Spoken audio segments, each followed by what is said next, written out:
All right, we on. Welcome. This is Real Talk 101 here on a Sunday afternoon, 6 to 8 p.m. We are in the house yet again. My name is Brad Trammell to my left and double to my left for both Darian Claxton and Orlando Boyd.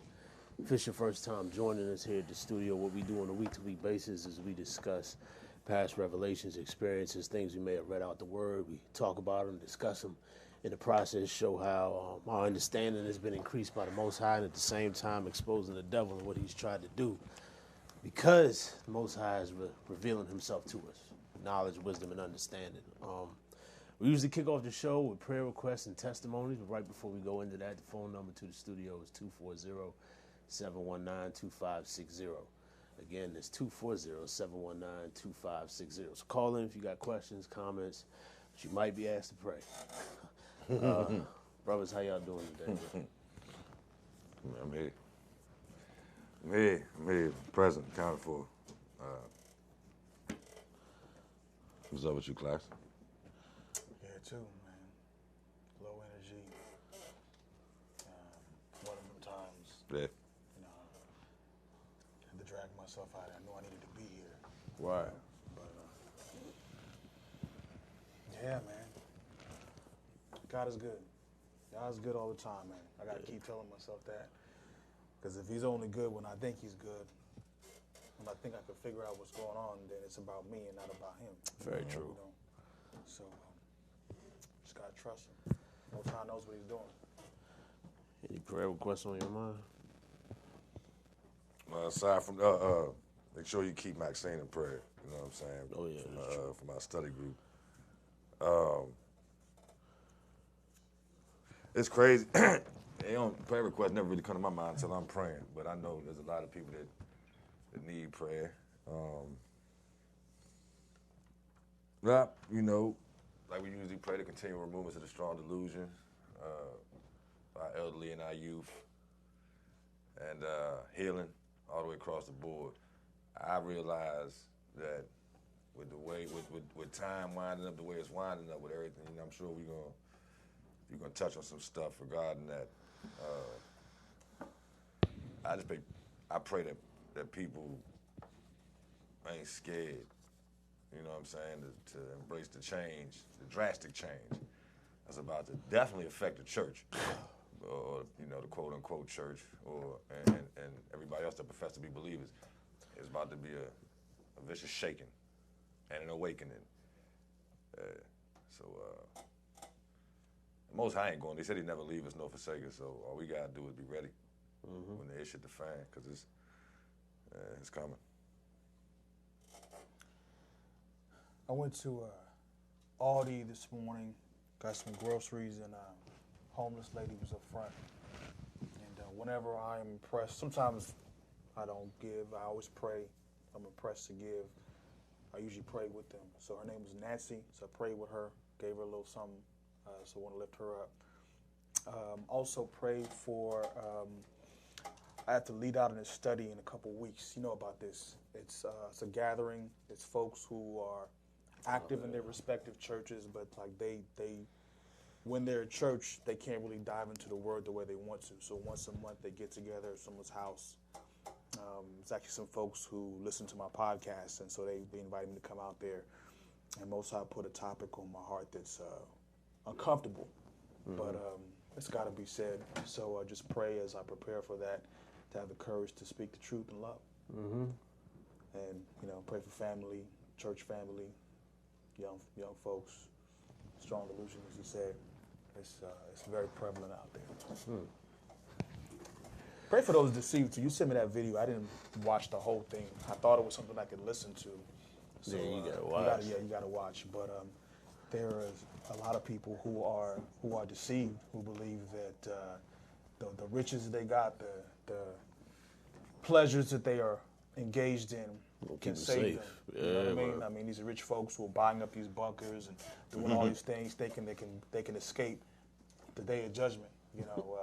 They got a rude awakening coming. Yeah. So yeah, man. Yeah, my prayer request, I know I'm going to get into it, but for my cousin Bill, talked to his mother today via text message. She said that he's still in the D.C. location. He feels optimistic about his case, though. Okay. Wait, she's out? No, he's still. Okay. You'll be at 1901 D Street. Right. Okay. Gotcha. And I'm gonna be writing him this week because I told her I would, and I'm gonna keep my word on that. But yeah, man, we're gonna keep that brother lifted up. Let's jump into it. Most High, y'all, thank you for assembling us here today. Please cleanse us with the blood of your Son right now. Wash away any iniquities. Use us as vessels as you have so many times before. Send your holy Ruach amongst us, that you may speak the words to the listeners, that you would have them known, especially about yourself and about your wisdom and what you want to reveal. We lift up Maxine right now, and Nancy, I believe it was. Those who are battling with spiritual wickedness in high places, trying to move them in one way or another, in one direction or another. We think about the masses, and even those who listen to this show that we're not even aware of. Thank you for the testimony I got into a little bit earlier today. We pray for the church as a whole, man, your sheep that are part of your flock that you called out, that they be not deceived by such deceptions that are currently in play, and how deep they are, and how complex, and how long they've been in action. But I mean, when you reveal all the way. You shed your light, you shed all of your light, and nothing can hide from you, not in night or in darkness. There's nothing that can hide, Father. We pray for those who think that they're going to get away with something. Scoffers will come in the last days. There's plenty of times we read in your word how people, I think they would say, nobody's tracking my sins. Where is God? We ain't been punished. People just going to have those lofty, arrogant thoughts. More so if they don't speak it to themselves or to other people, they're going to be speaking it to themselves, and that's even more dangerous because everything is documented with awesome accuracy, we're told in your word, Father. We thank you for washing away our sins, man. We really do. Really cast them things into the sea of forgetfulness. You know how you're using this, especially in these last days, to learn the information in the books that you said would be open and given to us, and wisdom will be given, provided those books. And we should rejoice, knowing what we are going to know, everything that you have for us, because we are going to be the forerunners to teach others who are eagerly seeking truth at the same time. So we pray for this cloud of this fog of slumber and sleep and delusion that's been over us for so long. And the thing is, nobody can really fight against it and say that it's not in play, because you yourself said that it would come to be this way. But you also said that you would wake us up. You said that. You said that you said that we would have the blessing of the pouring out of the Ruach upon us, which is the spirit of wisdom. And if it is that, then why would our minds not be opened up? Why would we be scared? Why would we be afraid to learn and know more, especially if it gets us closer to you and knowing more about you? And that's all we really want, Father. I pray that every listener who's listening to this show this evening hears your voice and sees your actions and your behavior through us. I lift up every show that comes to this studio, as I usually do, and the management over the boards and over the whole facility. Pray a blessing over them, and protection, forgiveness of sin, and everybody who's involved in the Hood Proud ministry, especially with the projects that we have and all these little stupid delays that the devil think he's really getting a win over on us by putting into play. Father, I just pray that you dispel all that and you speak to hearts and minds the way that only your Ruach can. And I pray that people listen to your voice, because that's the one thing you gave us. You gave us choice. You can't force us to do right, and the devil cannot force us to do wrong. We all make a choice. So I pray that the way is made clear and plain, and we choose wisely. Continue to be with us as we walk through your word in whatever capacity. In your son Yeshua's name I pray. Amen. Quick testimony from the morning, like I was prayed about, man. My man Justin, he texted me this morning. He was hitting me saying he shot me a text with a picture in the text box of this show. He was watching on YouTube, of course, and in the picture it was Brother McNeil and sitting here at the table, and I was sitting over there at the boards. And I was like, well, I was over there. That had to be a long time ago, because I ain't messed with nothing over there in years. But his caption was what caught me. He was like, man, I'm taking y'all's journey. And pretty much when I began to converse with him through text message, he was telling me, he's like, I want to find out how you all have come to have the current mindset that you have right now, because I have tons of questions, and I have people that I talk to that have tons of questions, and we're seeing some inaccuracies. We're seeing some things that don't sit right with us. There's a lot of concern. It's not just comfortable Adventism and comfortable church anymore, to where it's regular and it's routine, and we don't have to think or worry about nothing because we're all the way in the right. And he was like, I want to see it. So my response back to him was the most real I can get. I was like, it's been a difficult road, man, to release a lot of the information that I thought was stamped to be true. And it's not so much about releasing it, but it's about opening my mind to the possibility that there could be more. By understanding how feeble my mind is and how I've only been here for a small amount of years in existence, and there's so much more that just happened prior. And yet, if I worship the Elohim, and I believe he is who I've read about, who I think he is, and who I've seen that he is, then there is always room to increase in knowledge, wisdom, and understanding. There's always something that he can show me and teach me that I may have not previously known. And the biggest decision I had was just to trust him, no matter how shocking any information was, or no matter how crazy or jarring it would be, was just to trust him. Because when I was coming up in this thing, being third generation Adventist, it's just like, just hearing about the fact that our faith is going to be tested as if by fire, you know. We're going to really have to come to a position where we have to stand by ourselves, which means we're going to have to stand on his word. We're going to have to stand on his truth. We can't go off of what anybody else says. I wish I could achieve, you know, the blessings based on somebody else's actions and merits, but that's just like a lazy way of looking at it.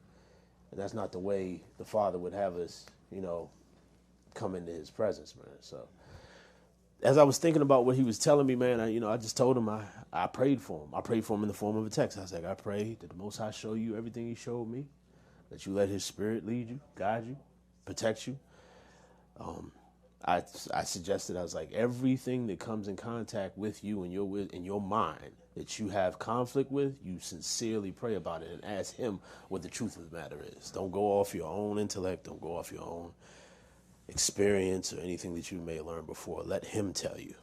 Let him teach you, because he will do it. Because the word said if we seek him with all of our hearts, minds, everything, like if we're searching for like gold and silver, man, it's like we'll find it. We should find it, man. We should find him. And it's a very valuable thing to be able to acquire the wisdom and knowledge of the Most High. It's a very precious thing. So I pray, even as you all are listening to this show and as you go throughout the week, man, that you all are more and more oppressed to do that, to seek out Yah for yourself, seek him for yourself, and really maintain an accurate, a strong relationship with him. Not just maintain it, but to build one and then continue forward in it. Because now that we are speaking such things, of course, the enemy is listening. He's going to try his hardest to keep us distracted, to keep you distracted, and to keep you, whatever he can, to keep you away from that end. Because he knows once there's a solid connection between you and the Most High, he ain't got no win, he ain't got no say. He has to bow and cower and run and flee no matter what. So, amongst those things that, many things that I can be grateful for and thank Yah for right now, that was chief amongst them, because it came out of nowhere, and it shows me that indeed other people are opening books and they're seeking and they're doing their due diligence. Even though it looks like the masses are not, there are some people that are, and I'm very thankful for that. Yeah, man, it's been a blessing, and I'm also giving Yah praise for the fact that I've had more and more conversations with people who are close to me, who before time I may not have been so cavalier and so transparent with. It's easy to come on here and talk to this camera for me. And I ain't gonna say it's always been easy, but to sit right here and talk about my struggle, knowing that somebody out there may hear it and benefit from it, that's okay. But it's odd how people who are the closest to us, it's difficult to testify to them or to be 100, or not be 100, but to be very transparent, But it's necessary. It's necessary. I was speaking with a young lady last night. I was at a little event. And before the event started, her and I were sitting down talking about, the church. And the first thing she came out of her mouth, she was like, every time I sit down in the pews now in the church, I feel like I'm being chastised. I'm being told what to do, and it's not so much coming out of thus saith Yah. It's pretty much pastor would read a verse and say, now this means that you should be doing this, and this means that you should be doing that. And she's like, yet and still, I know about these certain pastors and people and know that they're not even practicing what they preach. And I mean, it's a whole nother level when people in the congregation can see hypocrisy in the pulpit.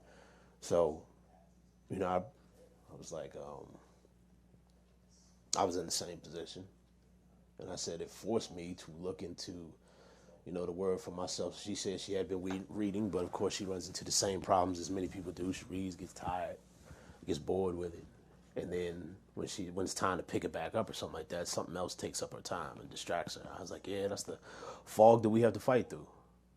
But I tell you one thing, the Most High has a unique way of, I won't say boxing us in, but letting things occur to where we have to call out to his name. He did it time and time again with his very own children. When so many things were going wrong, then what happened? When stuff got unbearable, then their cries reached up to the throne of Elohim, and then things started to change because he said he heard them. And I'm so thankful for our forerunners who prayed the prayer like Solomon, saying when people turn towards this direction, and they face the temple, and they offer up their prayers, even from captivity, please listen and hear them from beforehand. And I think about Yahushua, how he prayed a similar prayer for all those who were his, the elect of the last days, man. And when that prayer was prayed, you think about who was praying the prayer and who he was praying it to, and how we could even conceive that prayer is null and void. If there's any prayer that I know reached his ears, it was that one, because that was his son. John, John, where you prayed that prayer? John 17. Wait. So yeah, man, I'm thankful. I'm really, really thankful. I was having a conversation with this brother earlier today, man. It's like, that the devil is really looking at all three of us. Anybody who has made a commitment to do this type of work, he's really looking at all of us like, man, you lucky I can't touch you right now. Because there's a hedge of protection around about us, because we're here to fulfill a purpose. And I believe the Most High is going to have our backs until that purpose is fulfilled. I really do. And even more so, especially heading into the direction that this nation is heading into, man. I encourage you all to dive into some apocryphal books. Now, if you're only on the milk of the standard word, then pray for more understanding, because when you pray for more understanding, then you'll be able to start chewing meat and at least get to some bone, maybe, if you start earnestly seeking wisdom and understanding about what it is you're reading. But for those who are, I know some people have read through this thing like 10, 20 times, amazingly, but will not touch an apocryphal book or another source of knowledge or scripture and let the Most High confirm whether it is solid or not. I remember conversations I had, just to wrap up, back in the day with some people. It's like when I was deeply entrenched into what tradition had taught me, it was like, oh, you ain't got to worry about those other books of the Bible. I didn't even know what they were. I was like, there are more books? And the conversation was about as overviewing as just that remark. There are other books of the Bible. I didn't know they were called apocryphal. I didn't know the names of none of the books. I didn't know who wrote none of the books. I was like, there are more books? And I was told, it was like, oh yeah, but the main ones that we need to worry about, they're all in, I don't even have a Bible with 66 books in it no more. Let's not bring with me. You know what I'm saying? Both of these joints. But I got my NKJV at home, and I still got my stuff highlighted, man. But it's a foundation. But the foundation is always meant to be built upon. We built our houses on the rock. We ain't gonna stop building, man. Got to keep building, man, because other people need shelter, and they also need to learn how to build as well. So, man, that's pretty much what I got as far as testimonies are concerned for right now, man. What's on y'all mind? There's no way we can close that door. Yeah. It's been messing with my spirit, hearing that feedback.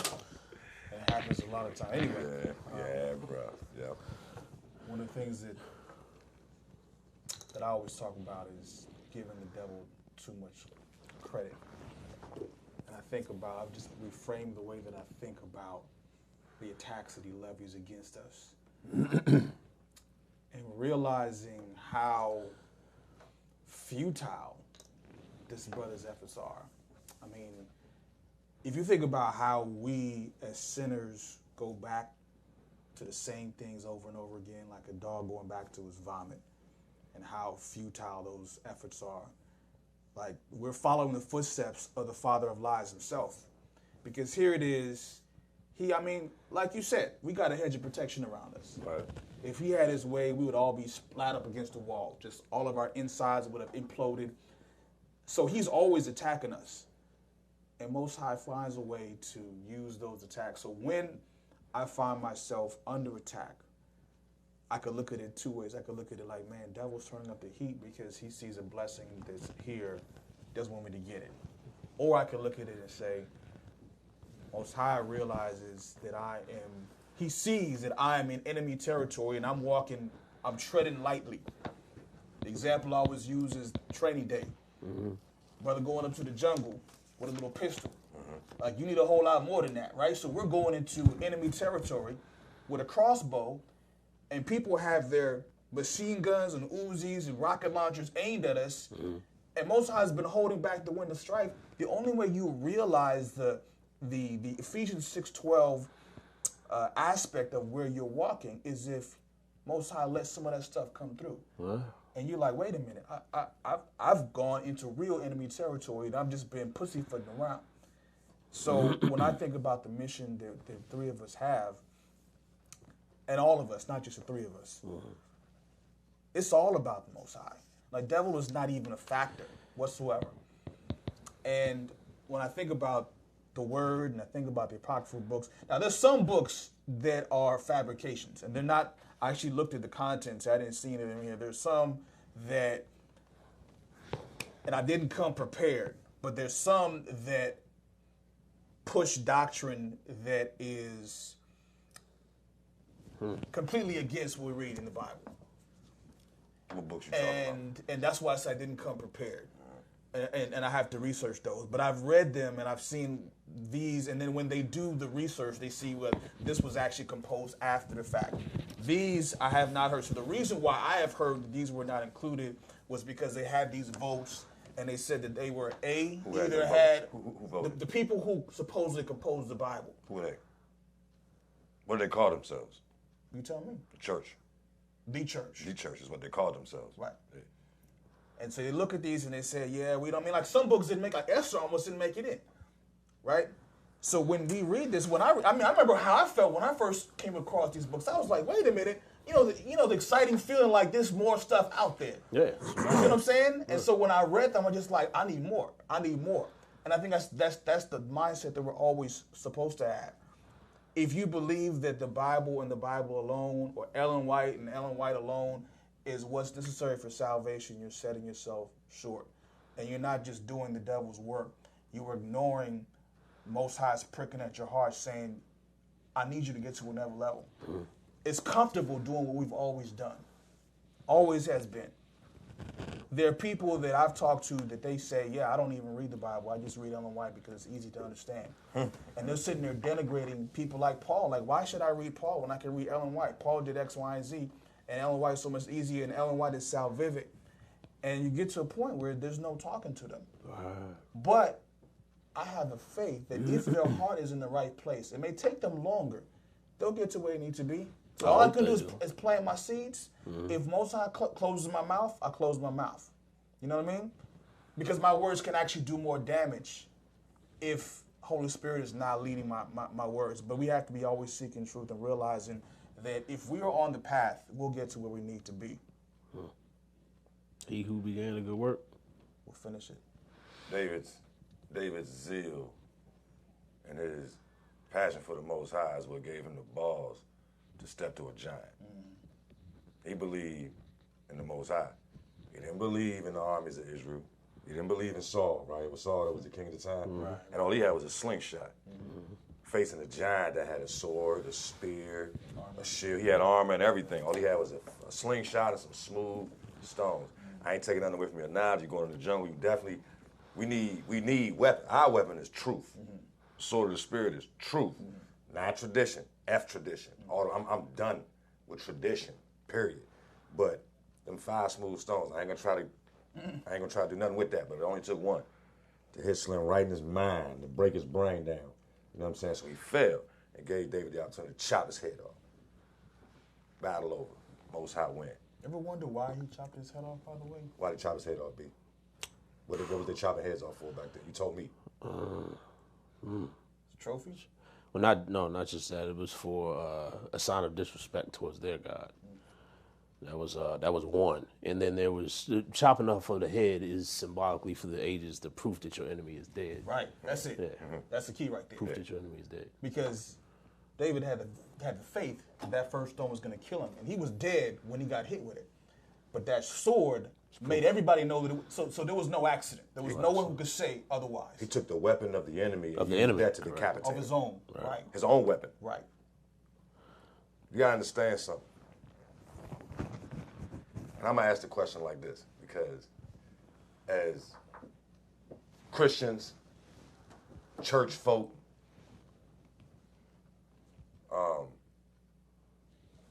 if you're a studier of the word, you call yourself a scholar or somebody that has an understanding of this thing right here. Typically, what does a woman in Scripture represent? Church. And the imagery that's provided in Revelation, you got a whore sitting on a beast, and then you got a woman dressed in white that got chased into the wilderness. We're looking at that as two churches or two different types of bodies of believers. I use that before I use church, because where this analogy is going, you really ain't gonna want to be affiliated with no church, because truth be told, that woman, if you understand the history of this thing, the woman in white, the church, it sprung out of that whore. It came from that whore, from what we know history to mean. There was no church. There was a synagogue. There was Judaism or whatever prior to Christianity or whatever hitting the scene. But what does the angel tell or warn those with ears to hear and eyes to see? What does he warn? He say, Babylon is fallen, is fallen. Revelation 14. Read what it's saying in Revelation 14, because 18 is really where I'm. But what does it say in 14? Revelation, what's the second agent message? This is Revelation 14, verse 8 says, another angel followed, saying, Babylon is fallen, that great city, because she has made all nations drink of the wine of the wrath of her fornication. And also that woman has something on her head. That woman had something on her head. She had Revelation 17, verse, I'm going to start at verse 3. It says, so he carried me away in the spirit into the wilderness, and I saw a woman sit upon a scarlet-colored beast, full of names of blasphemy, having 7 heads and 10 horns. And the woman was arrayed in purple and scarlet color, and decked with gold and precious stones and pearls, having a golden cup in her hand, full of abominations and filthiness of her fornication. Right. Verse 5, and upon her head and upon her forehead was a name written, Mystery, Babylon the Great, the mother of harlots and abominations of the earth. We know this woman, this entity that this woman is described or depicted as, is the papacy. Roman Catholic, the papacy, you know what I'm saying? The mother of harlots. And if in Revelation 18, we're told, after these things, I saw another angel come down from heaven having great power, and the earth was lightened with his glory. And he cried mightily with a strong voice. The earth was lightened with his glory. I see that as truth being re-revealed. It was here at one point. It got watered down. It got taken captive by that hoe. And this angel coming down having great power, and the earth was lightened with his glory. And he cried mightily with a strong voice, saying, Babylon the Great is fallen, and has become the habitation of devils, and the hold of every foul spirit, and a cage of every unclean and hateful bird. For all nations, including Israel, all nations have drunk of the wine of the wrath of her fornication, and the kings of the earth have committed fornication with her, and the merchants of the earth are waxed rich through the abundance of her delicacies. And I heard another voice from heaven saying, now the angel came down with the truth. But another voice from heaven said, come out of her, my people, that ye be not partakers of her sins, and that ye receive not of her plagues.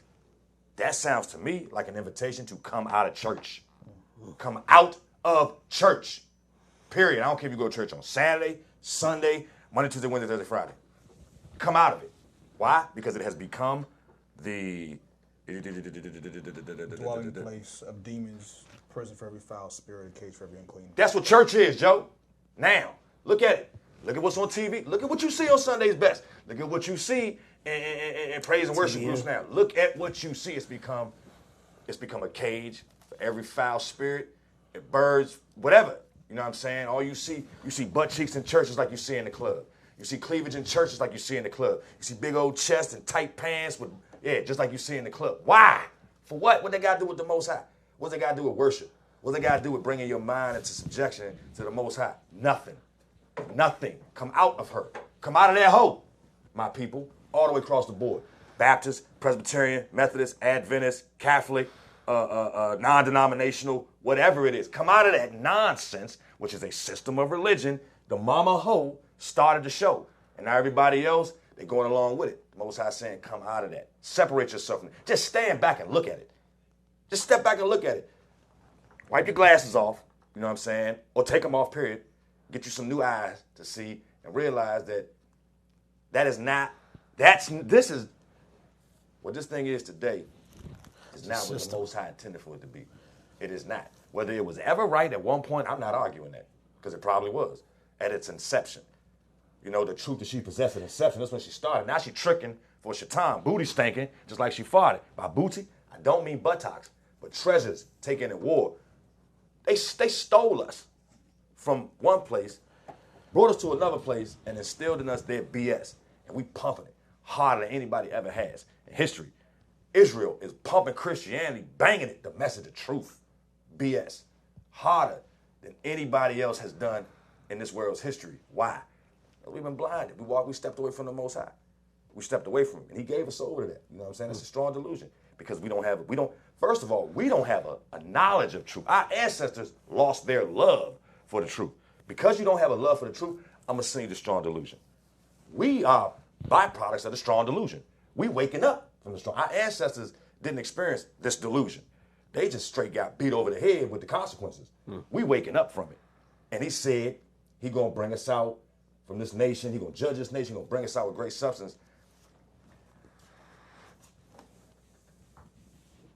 Like you said,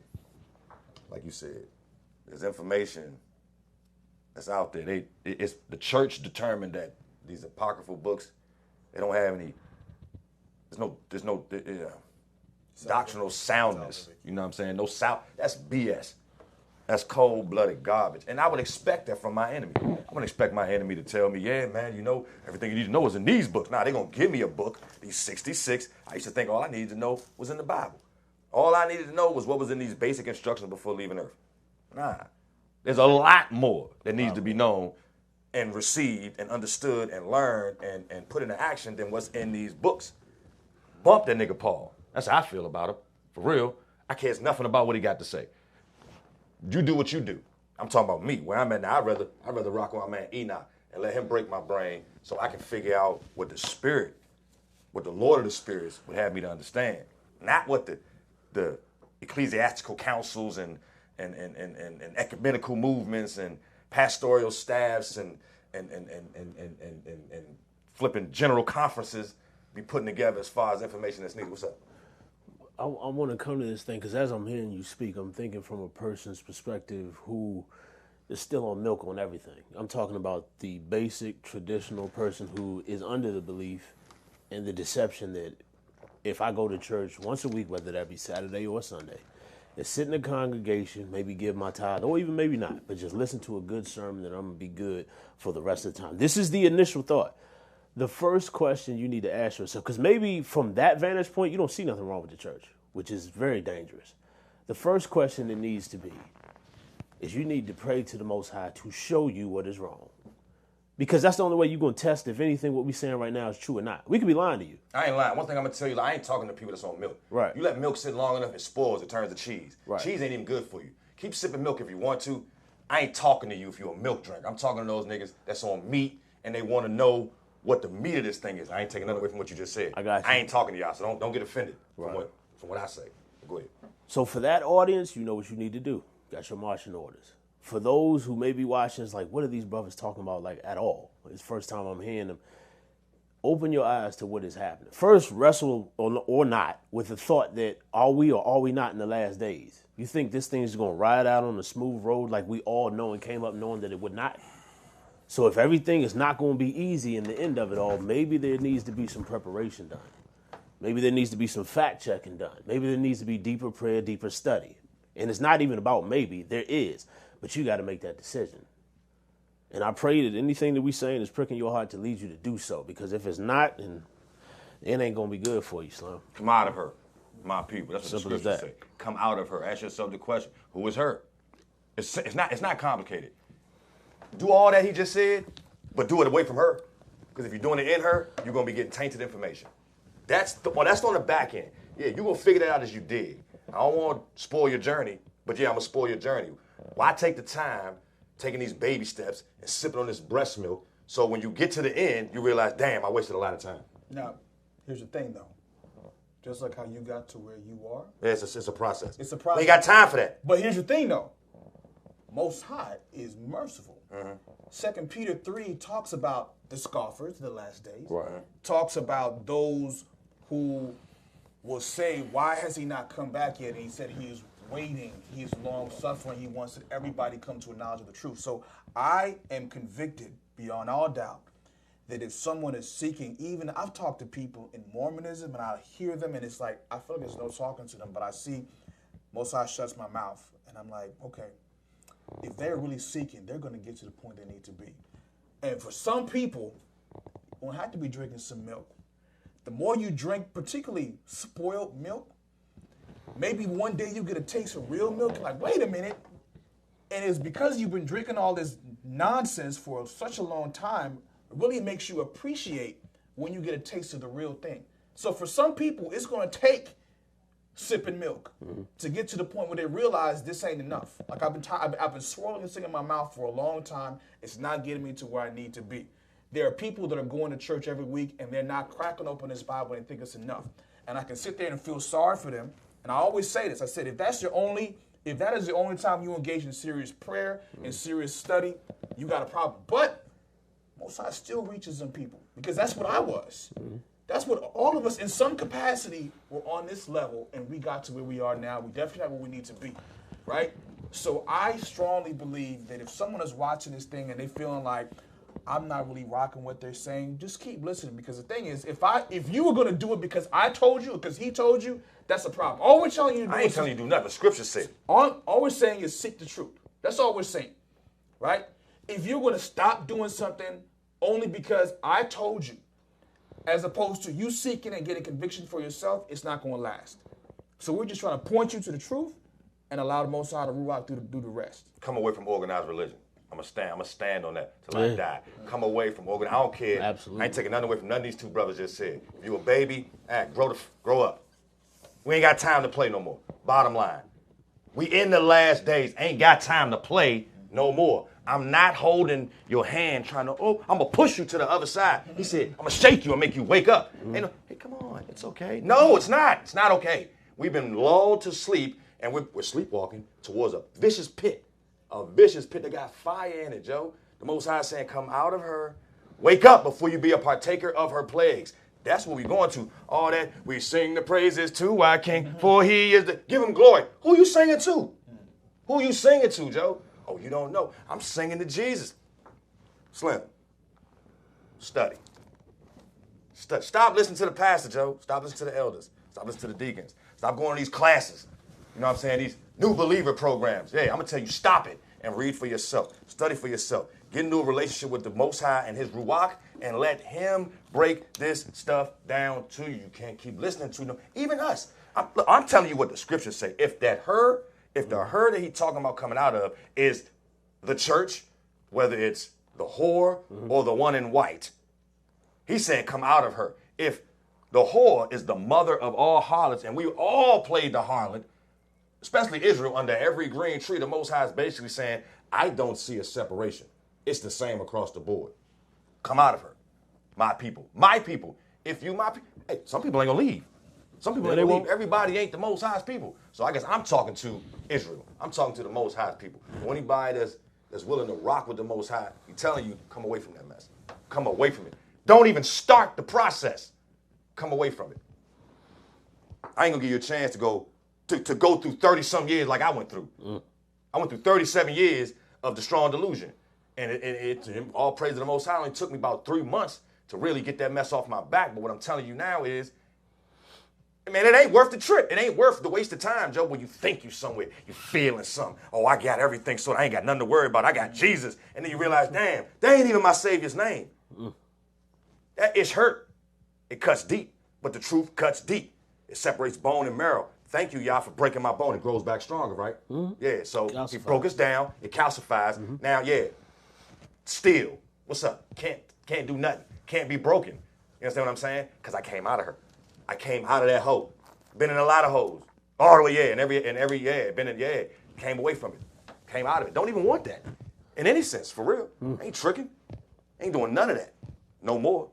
But loved it. It felt good. It felt good. Yeah, it felt good. One of these passages that I had, I read that really came across powerful to me from the book of Enoch, which the Most High gave me understanding on. All praise to the Most High for doing that. Was chapter 104 in the book of Enoch. If you ain't got the book in front of you, that's fine, write it down. Chapter 104, the book of Enoch, starting at verse 10 and going through verse 13. I realized that there are like 3 versions of a written Enoch, but the one I got is the most, the first one, based on what the specific version I'm reading. And it states, and now I know this mystery. This is Enoch speaking. Enoch is speaking to his son Methuselah right now. And now I know this mystery, that sinners will alter and pervert the words of righteousness in many ways, and will speak wicked words and lie, and practice great deceits, and write books concerning their words, which are lies, which are deceits, which are anything that they would try to conjure up and put over the word of the Most High. That's going to happen. So by the very fact that stuff that this is telling me right here, that there are things that have been corrupted, is the fact of the reason why I need to double check and make sure that where I am or whatever information I need to know, I should seek the Father and have him show me exactly what I need to know based on that. Because this right here is telling me there's going to be a lot of deception. But Revelation tells you that too. So synonymous with that. So it goes right in parallel. I'm going to keep reading verse 11.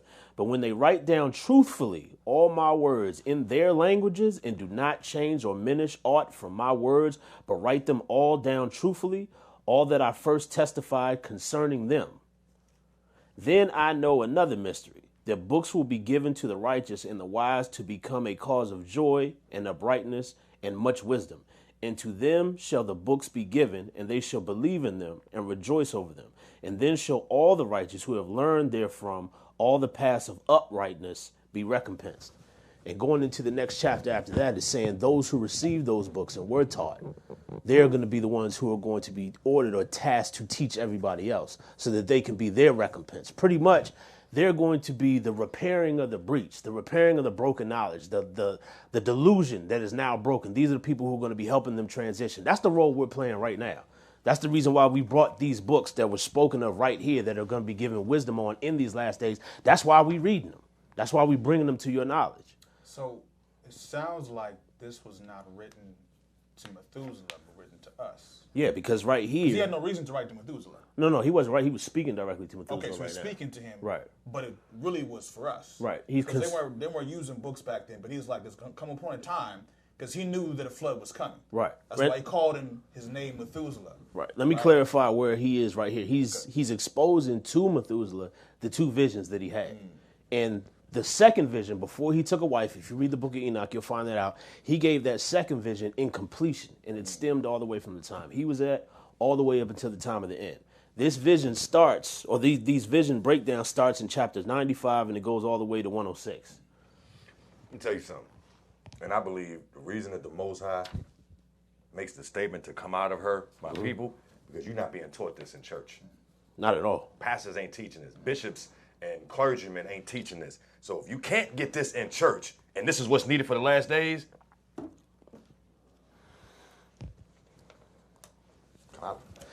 The question also becomes, it's like, if we read and we believe wholeheartedly with all these revelation seminars that there's going to be this great deception, has anybody ever asked the question what it actually is, or gone into like finding out, well, what's at play right now? Because I see things happening on the world stage that are indicative of the times that we're living in being the last. So if there is indeed a great deception, then what is that? But nobody's talking about it. That's not even being talked It's about. hard to quantify because deception has tons of faces. I mean, there's deception everywhere you look. There is deception. It has a primary source, though. No, It has a primary we're giving. source. What do you? How should I say? Consider the fig tree. When it loses its leaves, you know that winter is approaching, or fall, or whatever. There's a time and a season for everything. When the stage is set, yeah, of course there's deception across the board. That's where we at, because this is the devil's playground. It's become the hold of every foul spirit, the cage of every, all that other stuff. So yeah, it's everywhere. But what we were warned about in Revelation, we was warned about in Daniel, what Enoch is warning us about, is taking place right now.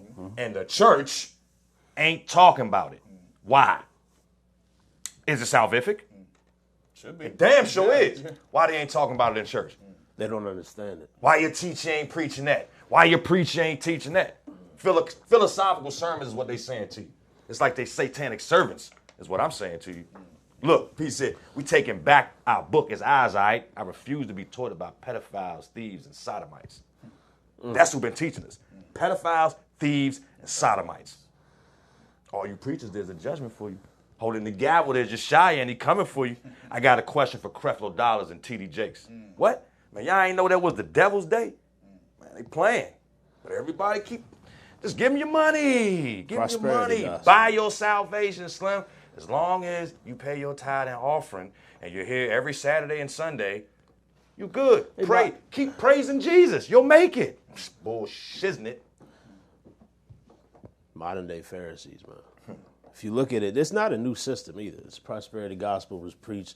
That's how the Catholic Church got their billions and millions, man. That's how they got all their stuff. They convinced people in order to pay your way out of purgatory or get your salvation, you know, you got to say that you got to give us these lands or these riches, and then once you do that, you'll be recompensed.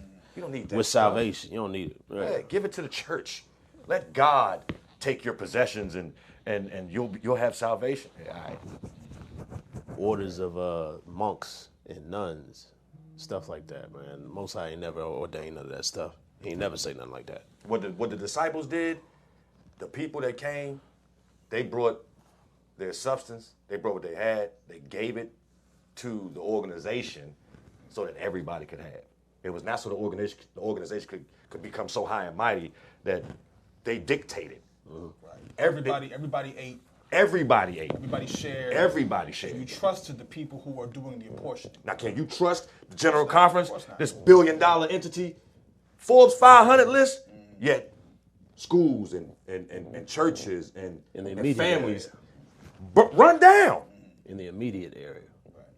But these jokers is flying around on private jets, this here and there, you know, and it ain't like. There's no way to fact check them. They can say the money can go overseas, but I mean, there's a lot of places overseas. So how can we track that? You know what I'm saying? Oh, no, we see. You go to the General Conference, you see where some of that money is being spent, right? So, yeah. $500,000 for a paint job, okay. Lavish, living good, living real wide. But it's dangerous. What always been accentuating this entire time is to come away from the system and institution of organized religion. It can't be said any better than that. Then what you think, if you say you trust who the Savior was and what his mission was, that's who he had beef with. He had beef with organized religion because there's always a proclivity of man to add to what Yah said. He kept it very simple. He gave 10 laws and statutes. And here we go adding. And even when they were questioned about it, like in the first 5 books, and what was it say when they were questioning him about divorce? When they questioned the Savior, he said Moses wrote that because of y'all insolent and the hardness of your heart. But in the beginning, it was not so.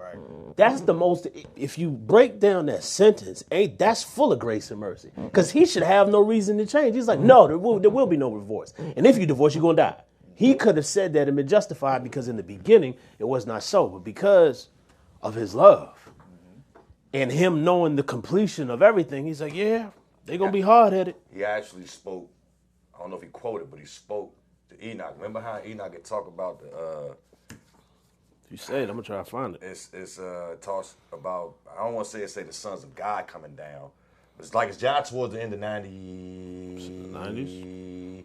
Maybe 89, 90. What was it talking about? It was talking about how, once everything is over and done, it's like the sons or the angels are going to come down. It's like they're going to do something with the sons of men. It's like they're going to kick it with the sons of men. Yeah, hold on. Let me see if I can find it. What Yahweh Shah was basically letting them know is like in the end, what y'all don't know is, in the resurrection, you're not gonna be. It ain't gonna be no marriage and giving in marriage because y'all gonna be like the angels. You know what I'm saying? That's Enoch Jai touched on that. Okay. And it's a lot that comes from what we've been given in these 66 that's actually taken from Enoch. But you don't get that as an annotated note in the column. Right. I thought you were talking about Genesis 6, where it says the sons of God came down and saw the daughters of men and thought they were. And it's funny that you bring up that story because that's entirely where this entire book falls smack dab at. Okay. It's just a couple verses that mention that, and then we continue on going into what was it, Abraham from that point, or is a little before, whoever it was before that. Right in that section where Enoch is, right before Noah, that's where it goes in. It goes right into Noah. That's where this whole book falls. It falls prior to Noah. It talks about the prophecy of Noah even being born, and that the human race would be sustained with him and his seed. This book prophesied that. When I read that joint blew my entire mind. And you know what? Moses already told me. When I finished reading this, he's like, you're going to teach it on this show. So I don't know when I'm going to start, but we're going to walk through this thing. Chapter by chapter, this whole book. That's why I wanted to give it to you. That was the first big thing. He told me to get that book to you, so now you got it. I know O got the joint, but when we come on this joint, we run through this thing and break it all the way down, you're going to see. Because a verse in here that I got it right here in chapter 100 of the book of Enoch, verse 18. Oh, I'm sorry, let me read a little bit before that. And he said, and the children of the earth shall see the wise in security. Wait, 100? Chapter 100, verse 17 and 18. That's what I'm reading. 100.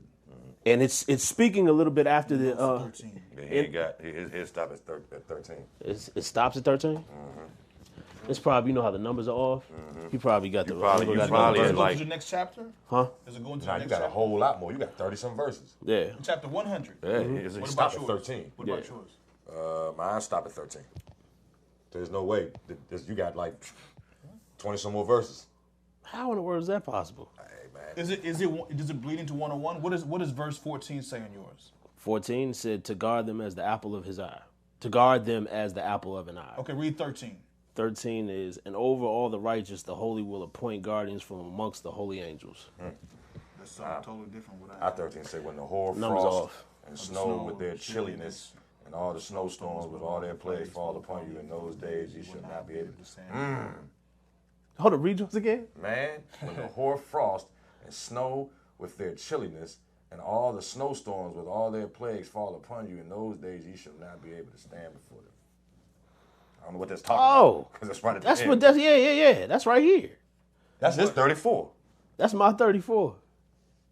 What? They got the numbers off, man. I'm telling you. Right. There's no way in the world you can take 13 verses and stretch them to 34 verses. So there's just more in your chapter. There's just more in the chapter. And that happened because when me and him were reading it back and forth, the numbers would be off in certain versions. And that's why I'm saying they wrote so many versions of the book. It's starting the same verse. So they must have taken some stuff out of this. Even that.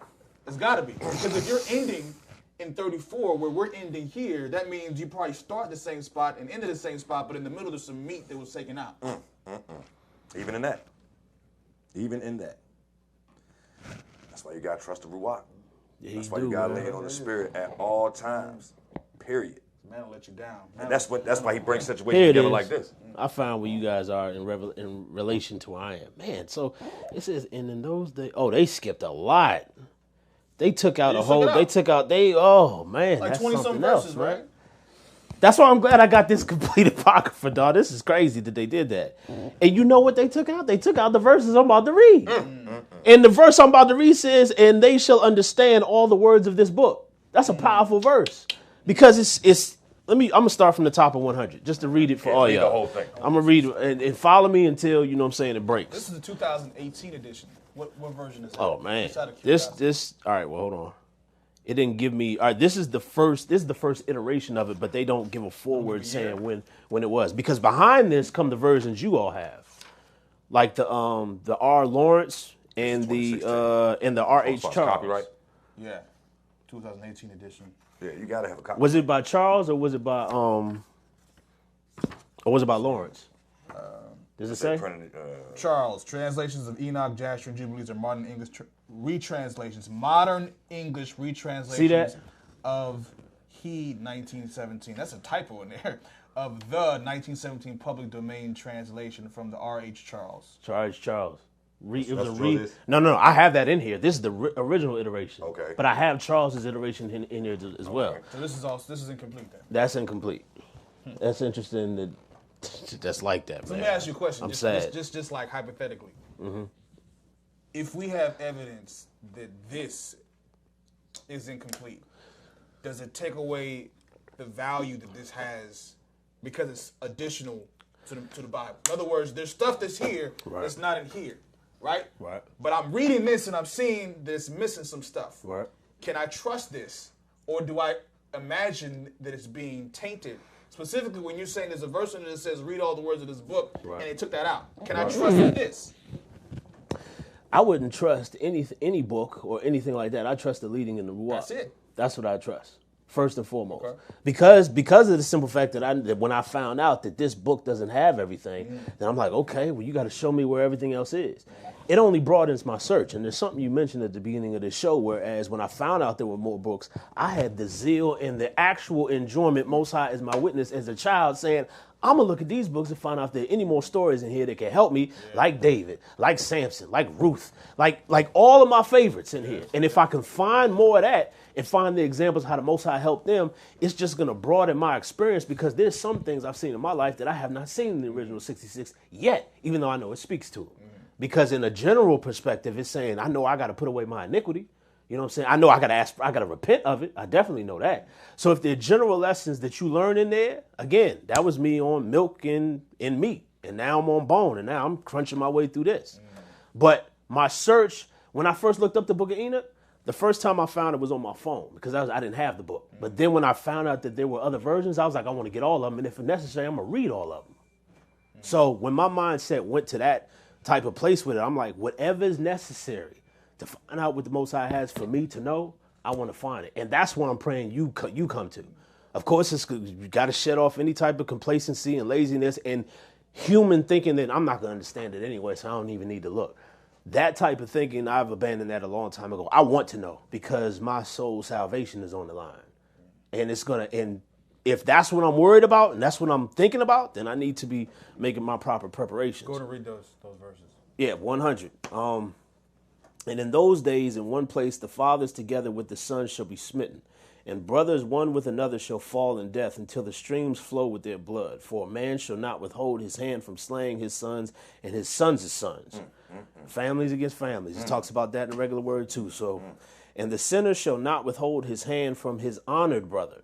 From dawn until sunset they shall slay one another, and the horse shall walk up to the breast in the blood of sinners. That's verse 3 here. That's what verse, do you have that? That's verse 7. Okay, that's 3. So they just split them up. I got you. Okay. In those days, the angels shall descend into the secret places and gather together into one place all those who brought down sin. Those are the watchers, which we'll talk about when we dig into this further. And the Most High will arise on that day of judgment to execute great judgment amongst sinners. And over all the righteous and holy, he will appoint guardians from amongst the holy angels. We're going to be protected. To guard them as the apple of an eye, until he makes an end of all wickedness and all sin. And though the righteous sleep a long sleep, they have not to fear. And then the children of the earth shall see the wise in security, and shall understand all the words of this book. When we keep reading, and recognize that their riches, just like we started, and recognize that their riches shall not be able to save them. In the overthrow of their sins, woe to you sinners on the day of strong anguish, ye who afflict the righteous and burn them with fire. Ye shall be required according to your works. Woe to you, ye obstinate of heart, who watch in order to devise wickedness. Therefore shall fear come upon you, and there shall be none to help you. Woe to you, ye sinners, on account of your words of your mouth, and on account of the deeds of your hands, which your godlessness wrought. In blazing flames, burning worse than fire. Ooh. I ain't read that one before. I wish I had my. Anybody got highlighter? And he said, in burning flames, blazing flames, burning worse than fire. Let me tell you something. You know what I think about? I think about Sodom and Gomorrah. And had that sulfur. Yeah, sulfur. That's the most purest. Yeah, the brimstone. She was going around picking them up. Them joints look like little white marbles. But when she burned them, she said the purity is, you can't find this type of purity nowhere else on earth. So in that video they showed us at Oakwood, I don't know if y'all seen it somewhere else, man. They had a piece of brimstone, and the scientists put it on a spoon. Yeah. And put fire underneath that joker. And the spoon turned red hot and began to melt. And the sulfur had not even begun to ignite. It burnt at a temperature that we can't even produce. Can't even get to. That's right. And now, that's frightening. That's heat. And now know ye that from the angels he will inquire as to your deeds in heaven, from the sun and from the moon and from the stars in reference to your sins, because upon the earth ye execute judgment on the righteous. You know what it makes me think of? When people say, if I could be a fly on the wall, or if these walls could talk. He said he's going to ask not only the angels, but the very luminaries of heaven for the sins against you, because they're always in place. They see everything. And he will summon to testify against you every cloud and mist and dew and rain, for they shall be withheld because of you from descending upon you, and they shall be mindful of your sins. And now give presents to the rain, that it be not withheld from descending upon you, nor yet the dew, when it has received gold and silver from you, that it may descend. When the hoarfrost and snow with their chilliness, and all the snowstorms with all their plagues fall upon you, in those days ye shall not be able to stand before them. What verse you was just reading? 33. How? They broke it up. They broke up. I'm thinking. So what's missing though? That's the question. Nothing's missing. Nothing's missing. But what it is, they added verses. They added numbers. No, they had the numbers. The numbers that made them verses. So what would be a paragraph in yours? They would put numbers next to them and make them verses. Okay, so verse 1 in your chapter. Same verse. The same verse. And in those days, in one place, the Father. Where does your 2 pick up? Where does your verse 2 picks up at 4? A man will not. See, withhold that's his right. hand. Yeah, mine says 1, 2, 3. That's how it was originally written. And you want to know why that's significant?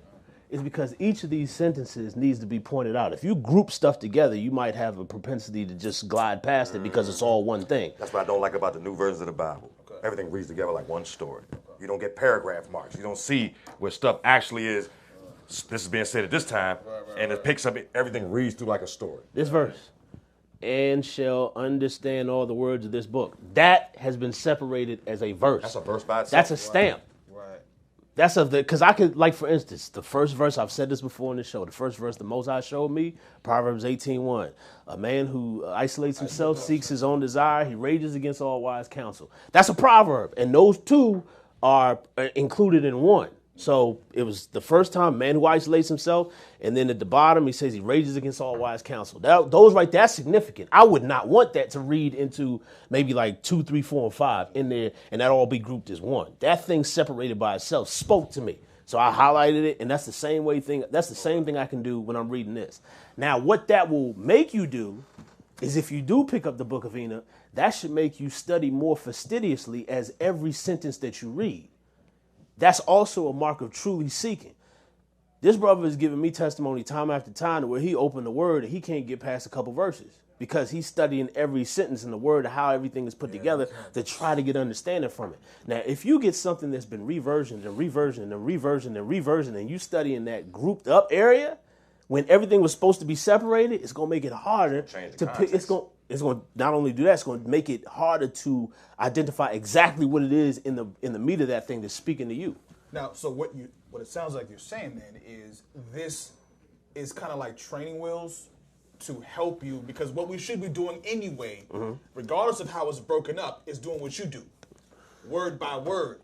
Like if I don't understand the word, if I don't understand the word, I'm not going to go past it. Right. Just to say I've read a chapter. That's what we do.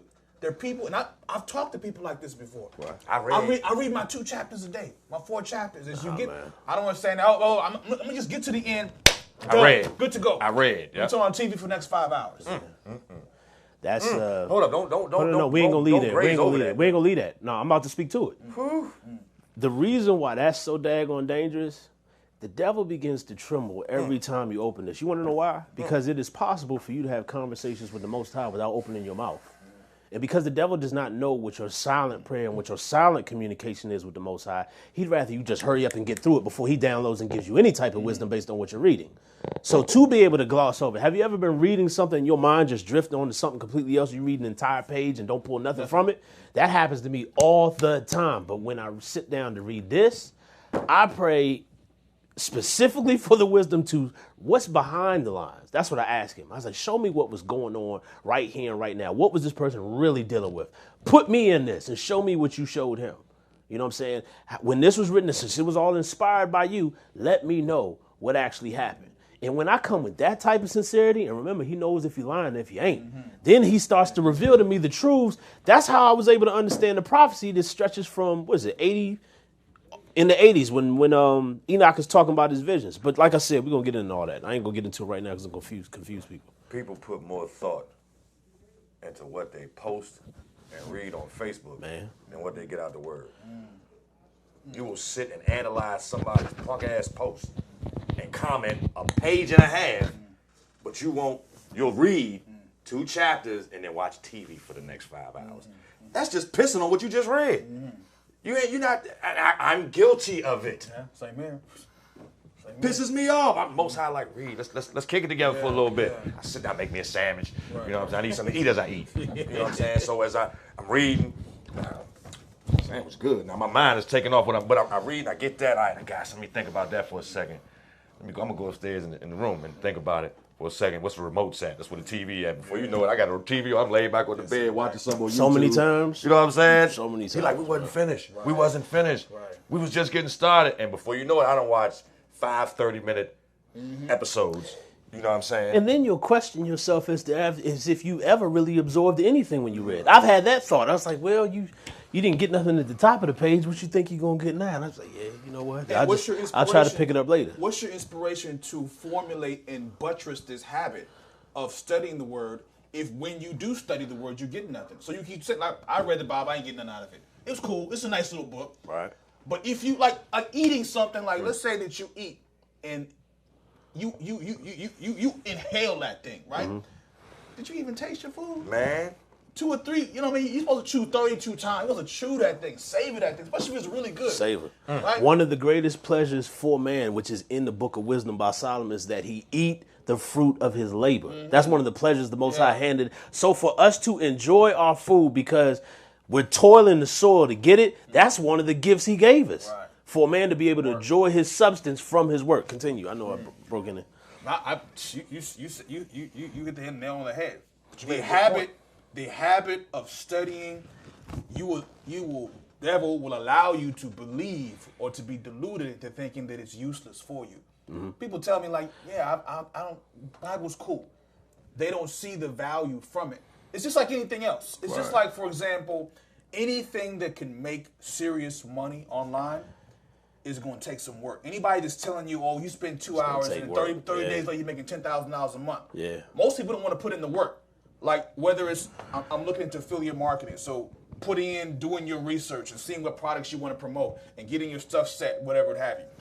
So if you do a get rich quick scheme and it doesn't work, part of you is disappointed, but part of you is relieved because you don't got to do any work to be like, oh, I didn't work. That ain't work for me. Yeah, so I just go back to my the 9 to 5, punching the clock, and then just complain about how the man has got me down. As opposed to, I will put in the work, I will read, I will study, and when I see results, I can say, yo, I actually put in the time, and I've reaped the fruits of my labor. You know what's the other dangerous part of that, man? Because it happened to me, so I'm speaking from testimony, is when something that quick, like you're saying, that you didn't put work into, when it fails, it automatically shields you or makes you stronger to be resistant to that type of thing going forward. Right. It's like, well, I ain't even getting into that because why do I need to put work in it? So now you're doubting the very work that you should have put in when your situation could have probably turned all the way around had you put in the diligent work. That's right. But when you didn't do it, you was like, well, that didn't work. And then when something else comes along that's like that, it won't work.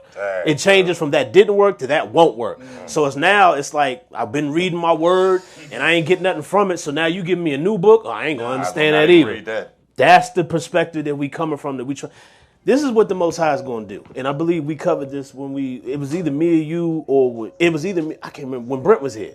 When Brent was here, Brent stated something. He said to the fact that I don't want to get chastised by the Most High repeatedly. I'd rather he just nudge me one time, show me where I'm wrong, and when I'm wrong, then I'm going to be good to go. You know what I'm saying? You know, so I'll listen to him going from that point going forward. And when that happens, he was like, that's all I need. I don't want to be leaned on by the Most High. You know what I'm saying? I don't want that. He's going to put you in a position, because times is critical. Like O said, we ain't got no more time. Your time is quickly coming where your wake-up call is going to shake you. I would hope that you would let it be his words and his fervency to shake you, because if the Most High shakes you, it's going to be just the shaking you need. I would rather. That's why he sends his prophets. That's why he sends his prophets, man. Warning before he put his big hand on you. Thank you for saying that. If he put his big hand on you, yeah, you don't want that. You see an ant. You don't like insects. What's the first thing? Get that. What if the Most High did that to you? Right. What if he took his massive finger? Look at you acting up. Gone. That's right. Done. And then flicked you off. And would be justified. Right. It would be justified. That ant. No, we don't have to be a beast for 7 years eating grass. Oh man, say that again.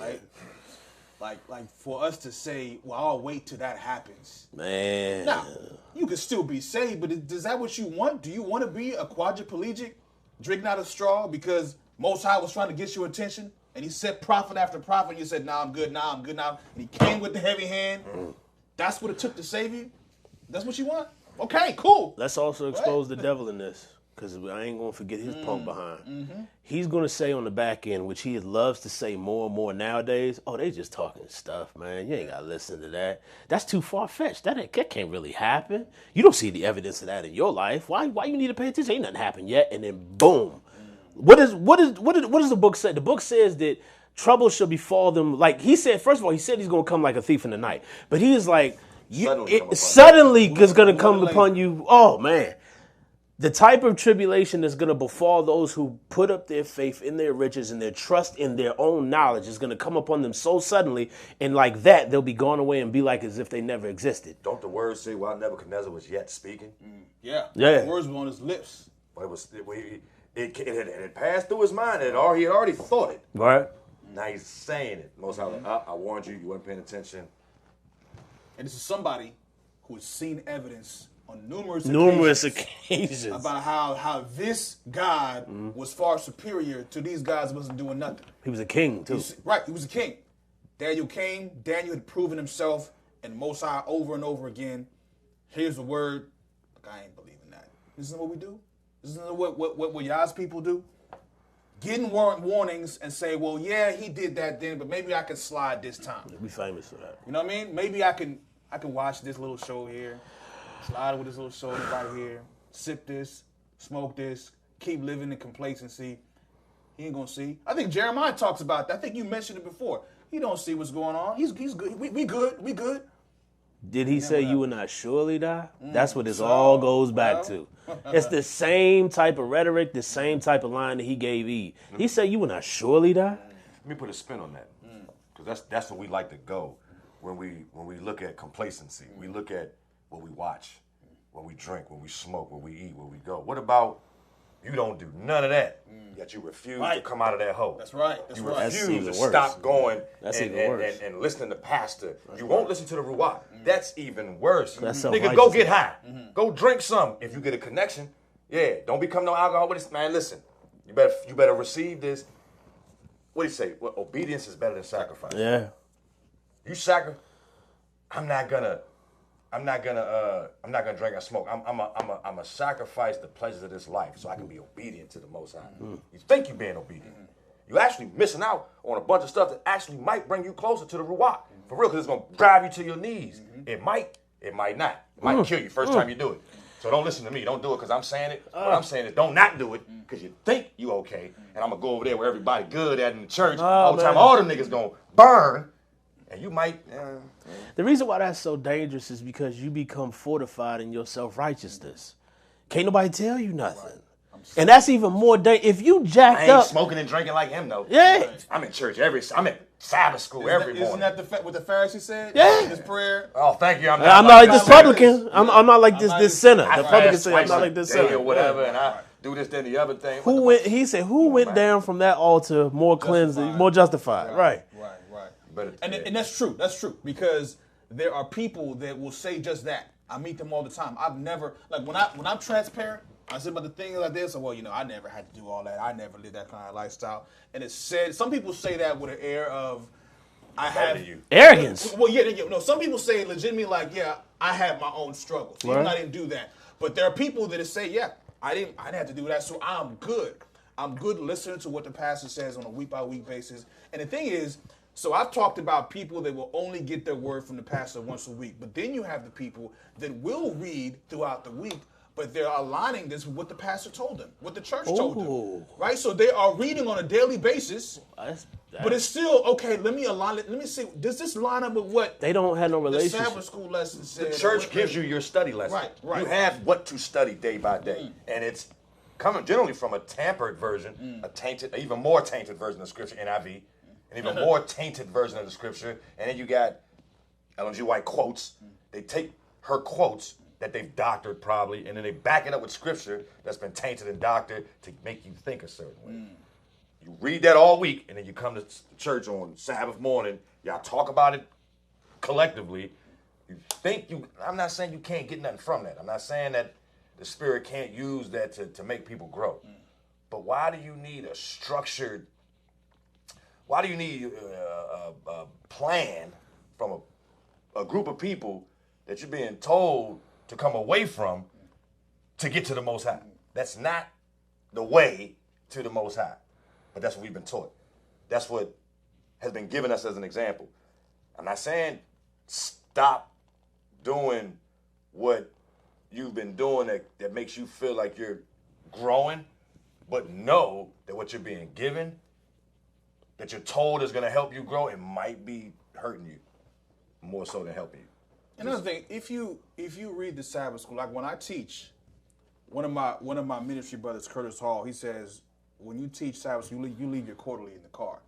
Like, we're here to study the Word. Sabbath school lesson is supposed to be a template. It's supposed to be, okay, this is a topic, but now there's so much more I can expound beyond what the Sabbath school lesson gives. But the problem is that people think that this is all I need is this. So Sunday's lesson said this, Monday's lesson said this, and so that is all that they have, and that's all they think they need. This thing is deep. You keep doing what you're doing, bro. You transforming minds, and that's why the Most High got you where He got you at, man. Because Jimmy just said, brothers say, leave the lesson in the car. We coming here to get into the Word. That's it. I never. That was brand new to me because everybody always got their Sabbath. They always why have. are we not talking about Monday? The Why we question. skip Tuesday? Yeah. I got something to say about Wednesday. You don't want to know what I think about Thursday. So do you want to learn what you want the Ruach got for you? You just want to tell me what you think. Quick testimony based on that. I was right there.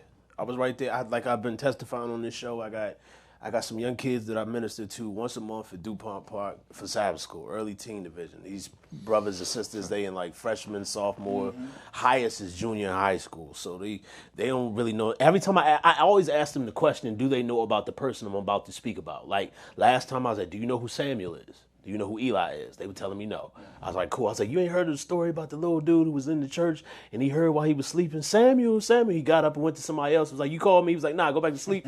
And I just how I talked to him. And they was like, nah, we ain't never heard of that. So that's one. So I'm like, okay, now I got a fresh slate.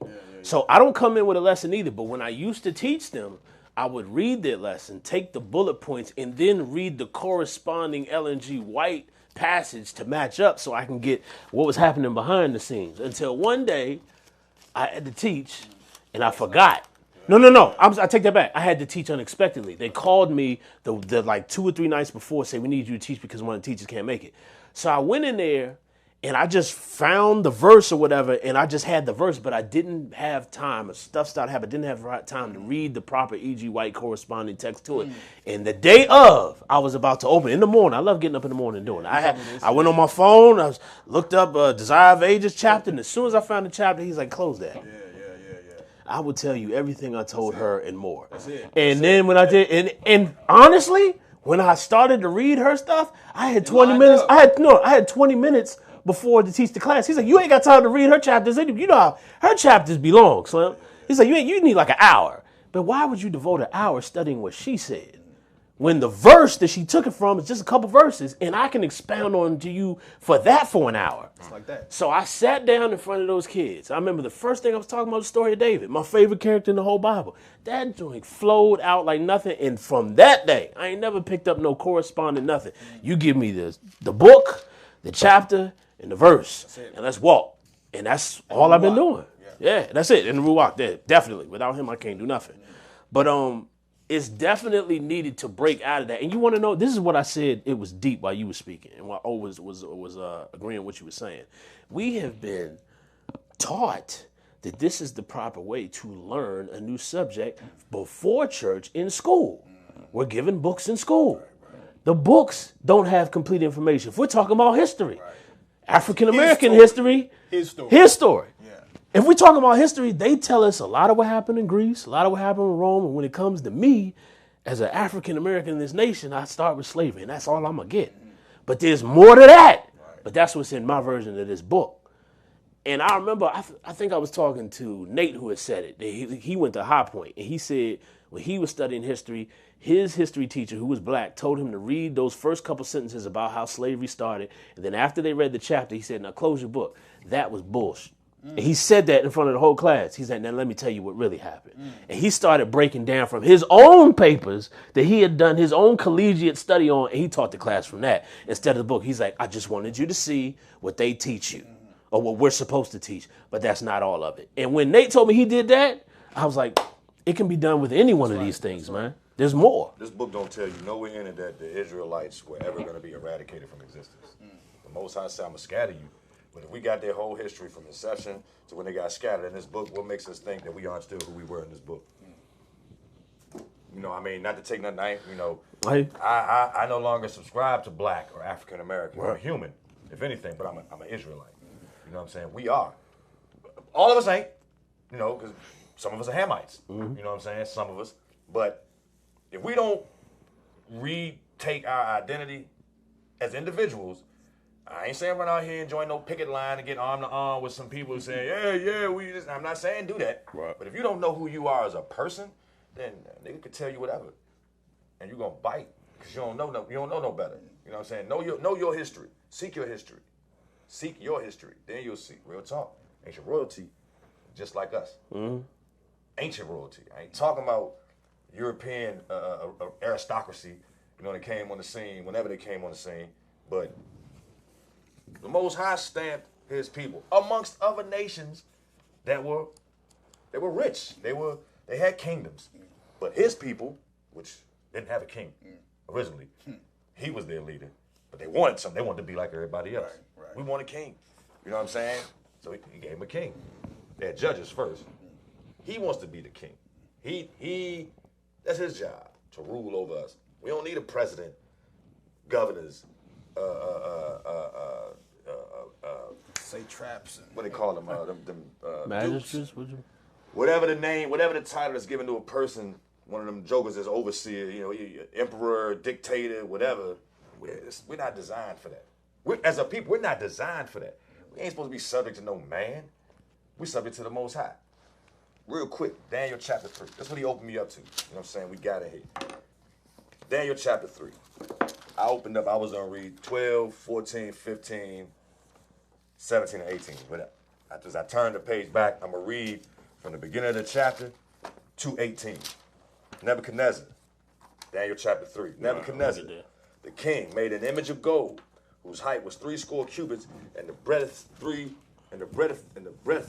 thereof 6 cubits.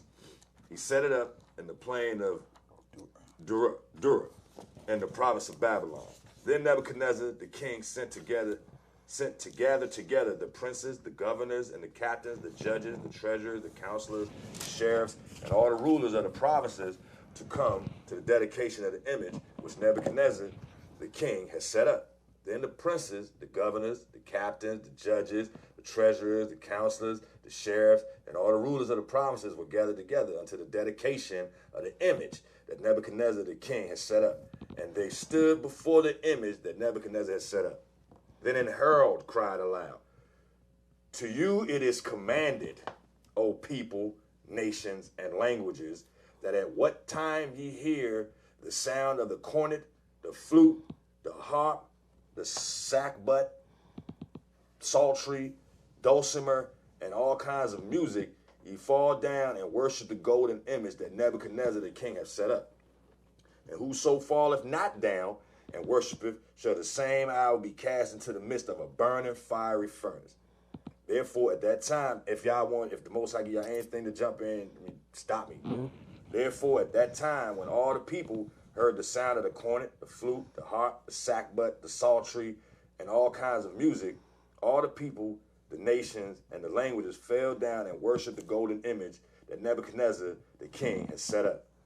Wherefore at that time certain Chaldeans came near and accused the Jews. They spake and said to the king Nebuchadnezzar, O king, live forever.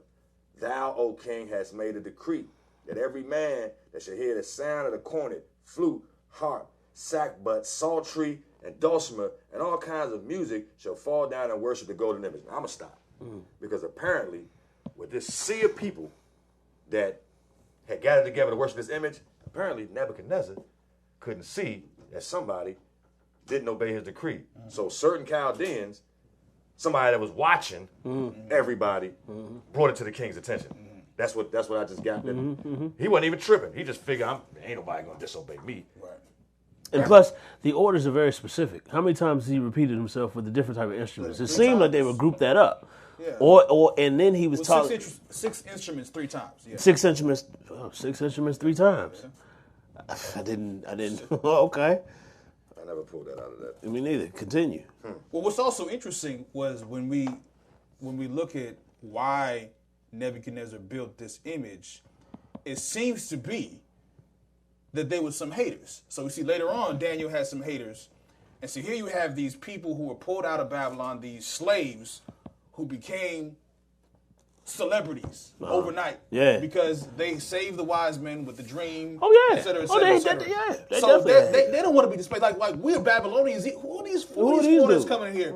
And so many people believe that they're the ones who planned this idea in the head of Nebuchadnezzar to craft this statue, knowing these brothers were not going to kneel.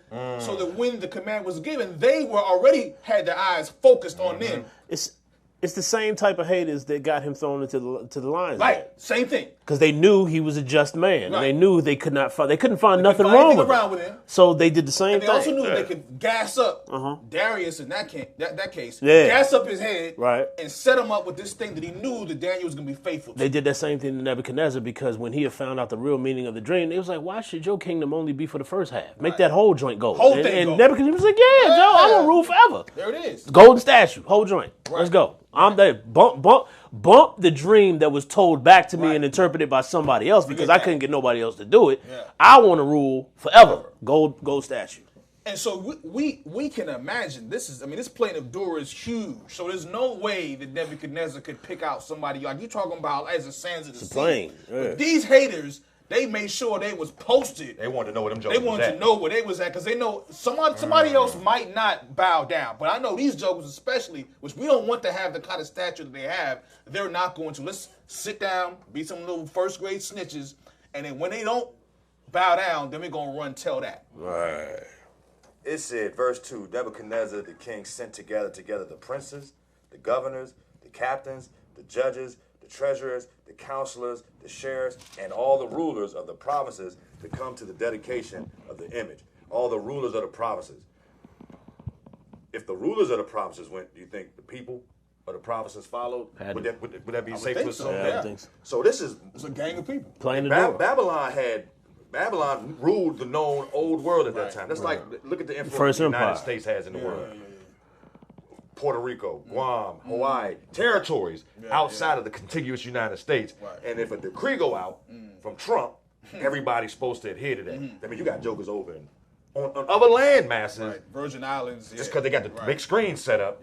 You know what I'm saying? The internet business now, you're supposed to follow suit. You're supposed to do it. And somebody watching you, with modern times, you know what I'm saying? All these people had to gather on this plane. You ain't got to necessarily come together now. It could the rule can be, the decree can go out by way of tweets. With the flipping, my phone kept going off the other day with that Amber Alert. Yeah, Pissed yeah, me off. I yeah. almost broke the joint, right? There's no way to get Can't that stop thing off. it. Yeah, You yeah, can't yeah. stop it. Can't stop it. You can't stop Nope, Amber nope. Alert. I'm like, Joe, come on, man. It ain't that. I don't. It ain't that I don't want to know that the little whoever's missing. Right. I got you the first time, Slim. Right, I definitely got you the second, third, fourth time. I'm like, come on, man. I'm trying. Now, you remember didn't Trump send something Yeah. like a test? Yes. Test joint. Yes. That's his. Well, he got a thing. Right. It's his thing. Right. We already have It's the a, Amber Alert. it's a presidential red button. And it goes to every device. Everybody. So it could be very similar to this. Fair. You know, people have compared Trump to Nebuchadnezzar. That's a whole other story. That's a whole other But story. it's We relevant. did. Hey, we digging. They say he's Cyrus. Yeah, yeah. But what does Cyrus do?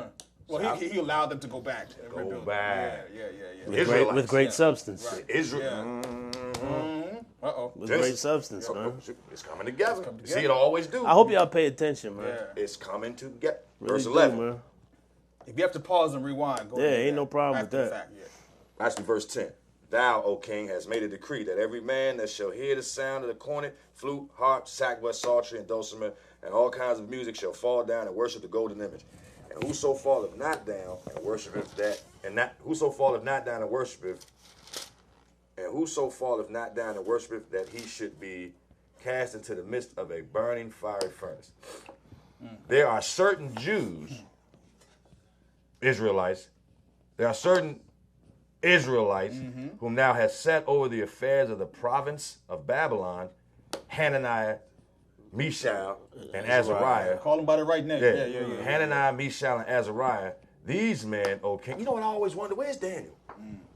Because they came together. Right. Where's Daniel at? So some people believe that either he was sick or he was sent away.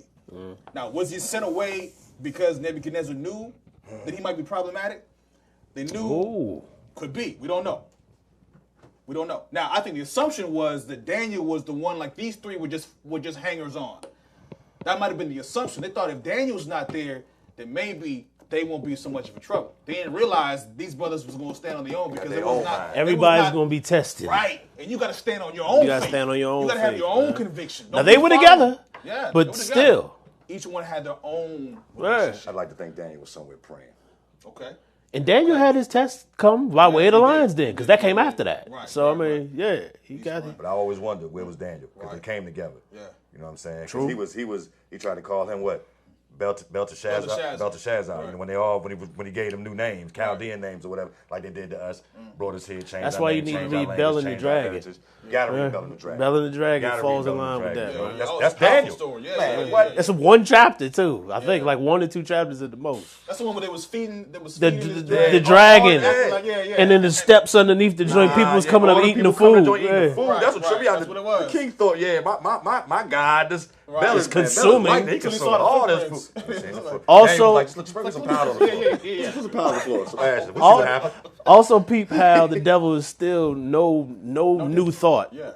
The food sacrifice came from the original temple. They were offering food, the top 10%, the tithe, because the Levites were sustained off of that. That's how because had the no Lord, portion of Yah was their portion. Right. So they got the best of everybody's produce. So these people coming offering the best of their produce to Bel the dragon, and they thinking that the dragon's eating all of that. You see how the mismatch is? Yah is not eating the increase. He's giving it to his men who are serving him. But in here, in this religion, the dragon was supposed to be eating the food. And that's what the king thought, that the dragon was consuming everything. He was like, man, ain't nobody consuming that. You got fools underneath these steps who want to perpetuate this lie. So let's go ahead and spread powder and dust everywhere, and you'll see the footprints, man. So Daniel did what we're doing, exposing. Exposing it, man. Because the thing is, he told them what the deal was, but he had to prove it to them so they saw by their own eyes Right. that whole dress was snatched, bare Gotta naked. prove it. Now you know, that Baal when the skirt was pulled up on that situation with Baal, they destroyed that, and then that dragon was a different entity that was being worshipped. You know what I'm saying? Right. The two weren't the same. Bel and the dragon. Baal. It's Bel spelled and, Bel and the but dragon. Baal- Correct. Bel, you're right. You're right. It was Bel was was different. being worshipped, Right. getting all the food, and Right. the dragon is when Daniel made that C4 Okay. and blew the And dragon's blew the head joint up. Okay. You know what I'm saying? Okay. Two separate Yeah. Thank you for the pagan clear. gods. Right. You know what I'm saying? But all Babylonian. Sure. So the Most High, he checked both of them. He checked them and had them crushed. Verse 12. There are certain Jews, Israelites, who now has set over the affairs of the province of Babylon. Hananiah, Mishael, and Azariah. These men, O king, have not regarded thee. They serve not thy gods, nor worship the golden image which thou hast set up. Then Nebuchadnezzar, in his rage, and he wasn't even tripping. They went and pointed the finger at the Most High's chosen and pissed the king off. Yeah. Then Nebuchadnezzar, in his rage and fury, commanded to bring Hananiah, Mishael, and Azariah. He commanded to bring Hananiah, Mishael, and Azariah. Then they brought these men before the king. Nebuchadnezzar spake and said unto them, Is it true, O Hananiah, Mishael, and Azariah? Do not ye serve my gods, nor worship the golden image which I have set up? Now if ye be ready, he thought it was going to change because they was in his presence. No, I want to add to that because that gave me a perfect segue. This brother was also fronting in front of all the other magistrates and rulers that he had brought to the joint. He couldn't go back on his word in front of all those people. So when they told him, go get them. Bring them in here, bring them right here, right now. We're going to see what's orchestrated. They knew they was going to get him in a pride trap. They knew it's like, we put this in front of the king, in front of everybody's face. He ain't going to fall back. He going to tear him up. That's why he gave him that out. The OJ says, okay, we're going to try this again. Since I know you roll with Daniel, and I know in the back of my mind that I'm wrong right now because I'm getting convicted by the Ruach, even though it's not being written down, because the Most High will tell me that later when I read it. Because of all that, we're going to go ahead and follow through with this plan so that his purpose can be fulfilled, which was to save his boys in the most impossible situation. That we may have strength reading on that story years down and generations down in the future. That is one of the greatest things about reading the word. And that was just a revelation that I got based on reading that. So let's keep going. 15, he said, now if ye be ready, that at what time ye hear the sound of the cornet, flute, harp, sackcloth, psaltery, and dulcimer, and all kinds of music, ye fall down and worship the image which I have made. Well, but if ye worship not, it'd be well. If you're ready, it'll be well if you do that. Cool. But if ye worship not, ye shall be cast the same hour into the midst of a burning fiery furnace. And who is that God that shall deliver you out of my hand? Sound like Pharaoh.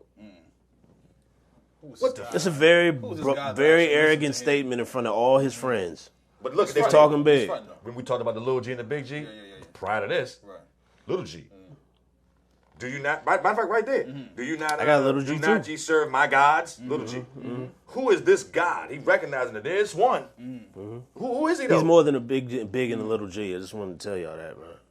Who is that God that shall deliver you out of my hand? Now he had to say this because he knew that God that they serve was God, things. Right? But he's thinking, okay, maybe their God can reveal these things, but he ain't big enough to take them out of this situation that I, Nebuchadnezzar, right here, right now. And he didn't take them out. Right. He was just with them. He was with them. He was with them. Man, say that again. He didn't stop. He didn't take them out. He didn't take them out the situation. Right. He just went into the furnace with them. Right. And watch what happened when he went in there, man. And that it doesn't. Azariah. It doesn't. Yeah, exactly. Azariah. Yeah, man. Read it. The prayer of Azariah. Read that joint, man. Read it. It'll tell you what happened when they went into the furnace. It ain't in here. It ain't in here. That's that brother's account of what's in here. He said, 16. Hananiah, Meshach, and Azariah answered and said to the king, O Nebuchadnezzar, we are not careful to answer thee in this matter. Meaning, look, we don't even care. We understand you sitting on that throne. Hold on. You brought all these people here. What verse was that? Yeah, what 16. verse? 16. It says, Shadrach, Hananiah, Mishael, and Azariah replied to King Nebuchadnezzar, your question hardly requires an answer. If our Elohim, the one we serve, is able to save us from the burning fiery furnace and from your power, O king, he will save us. And even if he does not, then you must know, O king, that we will not. He knew who they were. He's like, you must know. You know we ain't going about to do this. He said, O king, that we will not serve. He's like, and even if he does not, then you must know, O king, that we will not serve your God or worship the statue that you have erected. I like the way he put that, man. They just said, what you want to say, Darren? I got to read it out of here. Your question hardly requires an answer. O Nebuchadnezzar, we have no need to answer you in this matter. If that is the case, our God, whom we serve, is able to deliver us from the burning fiery furnace. He is able, and he will deliver us from your hand. But if not, let it be known to you, O king, that we do not serve your gods, nor will we worship the gold image which you have set up. 1774. Okay. So, in here, 3:16, this is coming out the Tanakh. It says, Hananiah, Mishael, and Azariah responded and said to the king, Nebuchadnezzar, we are not worried about replying to you about this matter. Mm-hmm. Behold, our Elohim, who we worship, is able to save us. He will rescue from the fiery burning furnace and from your hand, O king. But if he does not, let it be known to you, O king, that we do not worship your God. And to the golden statue that you have set up, we shall not prostrate ourselves.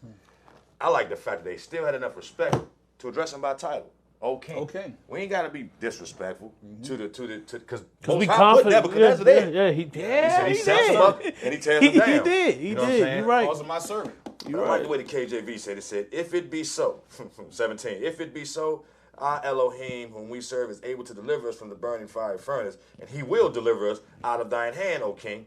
But if not, be it known unto thee, O king, that we will not serve thy gods, nor worship the golden image which thou hast set up. Our Elohim is able to deliver us from the burning fiery furnace, and he will deliver us out of thine hand. Out of thine hand. O king.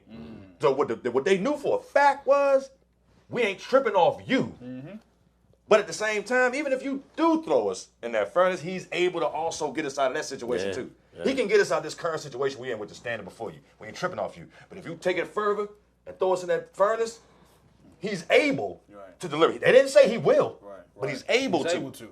He can deliver us out, and we know what he did. We know what he did. Mm-hmm. Now I stop there. If y'all want to continue, because it ain't. But I mean, there's some more verses. You summarized it well. It was not the fact that Most High removed them from the situation, is that he was with him, provided some natural air conditioning, some cooling out, and then to point out to Nebuchadnezzar's mind, he already had enough evidence that this was the real thing, but he's the one who says, did we not put 3 people in there? And I see another one. So not only are they still in there, not consumed, remember, those who got close were wiped out just by proximity. And they're chilling in there, and now somebody else, and he's seeing with his own eyes. So he has no excuse. 26. Mm-hmm. Then Nebuchadnezzar came near to the mouth of the burning fiery furnace and spake and said, Hananiah, Mishael, and Azariah. No. Nebuchadnezzar 24? The king was 24. Then Nebuchadnezzar the king was Astonide, and I always love it. I love when I see that word. Astonide. That's what I say. I know it's astonished, but Astonide, that's a different type of astonishment. I'm thinking, you just astonished beyond. I ain't never heard of it. Dumbfounded. Astonide. Yeah. He said, and spake and said unto the counselors, did not we cast 3 men bound into the midst of the fire? Bound. Into the midst. So they're not bound anymore. They're not bound anymore. They were bound when we threw them in. Right. He said, they answered and said unto the king, true, O king. He answered and said, lo, I see 4 men loose, walking in the midst of the fire, and they have no hurt. And the form of the 4th is like the Son of God. So apparently the Most High chose to reveal himself to Nebuchadnezzar in that moment. How did he know to say the 4th? Yeah, how did he know that? We always wondered that. How did he know when he saw it? There's got to be some direct download. The spirit was like, yes, you know what it is, And then them counselors, he said, true, okay. Like, they must have been like, they was backing up. They was backing up. Yeah. They was like, he was already caught. He was already caught in the wheel. Matter of fact, did he throw them in? No. They told me throw the lines then. The ones, the soldiers that threw him in died. The soldiers that threw him in the first time, when he said heated up 7 times hotter, and those that threw it in, they died. They died. These counselors, I like to think that they had a vendetta against him too. So they just like ticked off like, what? Man, I thought we had him. Now, think about it now.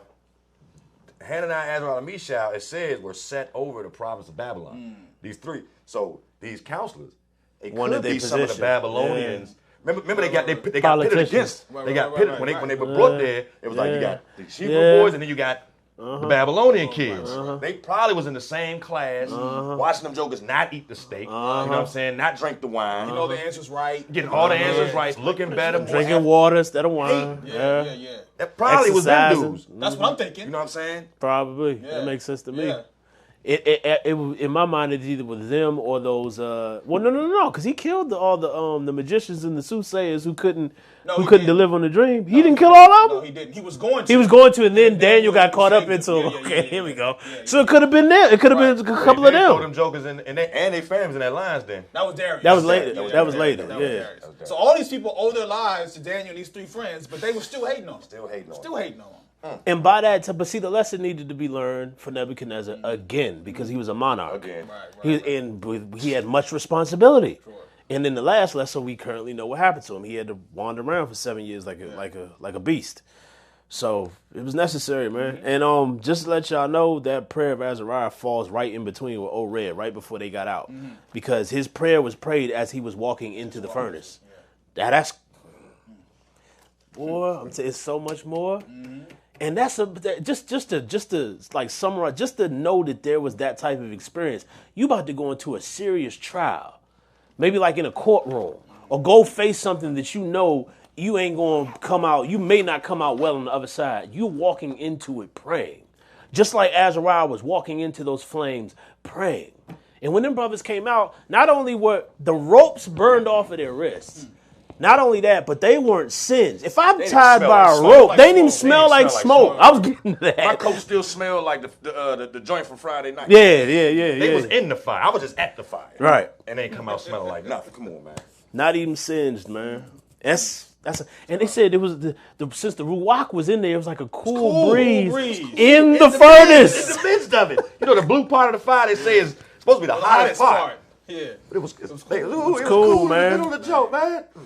That means you can be cool in the midst of your trial. They can be handing. It's like, man, even if I'm about to be sent away for years because I don't do what you tell me to do, Most High still got me. Go with a smile. Go with a smile, man.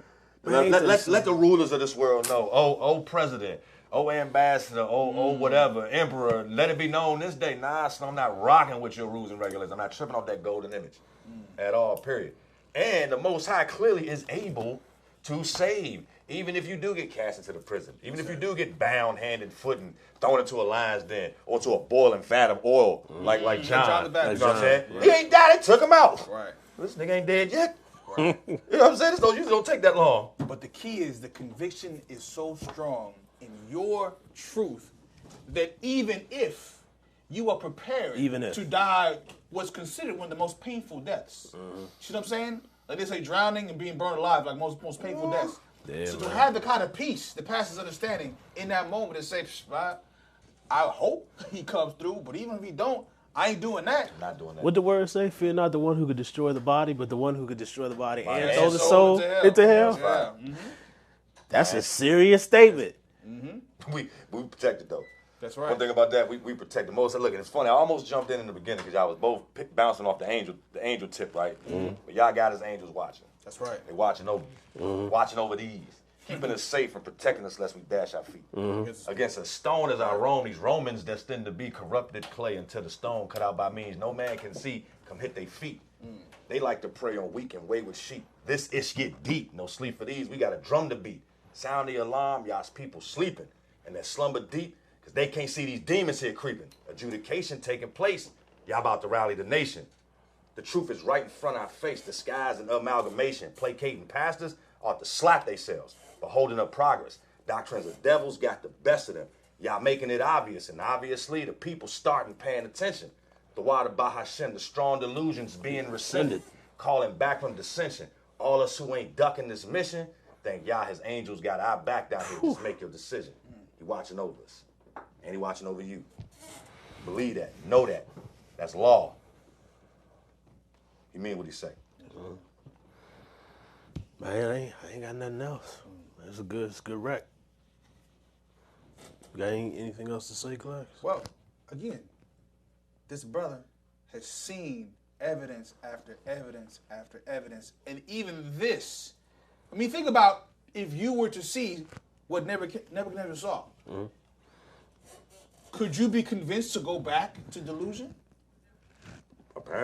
Apparently, because what happened the next chapter? Yeah, that's what I'm about to say. So That's a to dangerous me, prospect. It man. is, but to me, that gives me hope for those who are deluded and they've seen enough. But because they've been drinking the milk, the sour milk, they've gotten the taste accustomed to it, they're dull. Their senses are dull.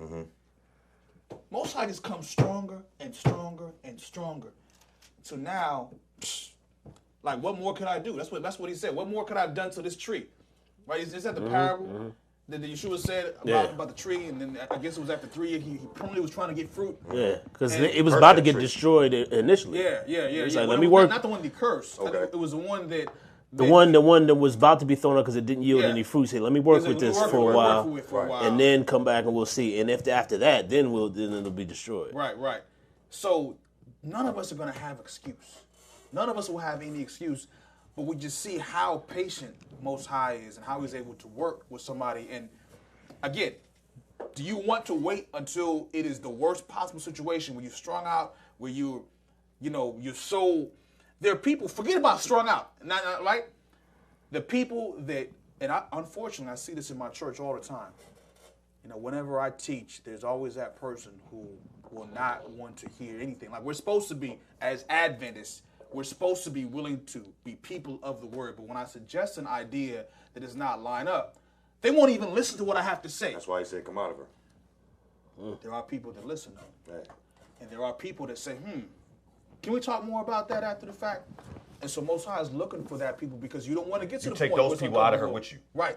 Yeah. That's Take what them we out of her, tell them come to your house, and you break down what the Let's Most break High it is down. giving you. Yeah. Come out of her. Come out of her. You're not of her. Better know that. That's right. Right. Bow your head. Most High, thank you for allowing your Ruach to come through. I pray that you be with these that are here with me and all those who are listening, who are being removed from under the strong delusion. You picked us. You formed us in our mother's wombs. You knew us before we had any knowledge of what life is. And you called us for this reason, to make truth clear, Bring us fully and completely out of her, the whole system of her. Show us that you got a whole nother curriculum, a whole nother mode of teaching that we need to get acclimated to. Thank you for our trials. Thank you for our tribulations. Thank you for allowing us to fall and stumble and break stuff so we can come back stronger. Forgive us for all our iniquities. Be with the prayer requests that went up. Maxine and I believe Nancy by name.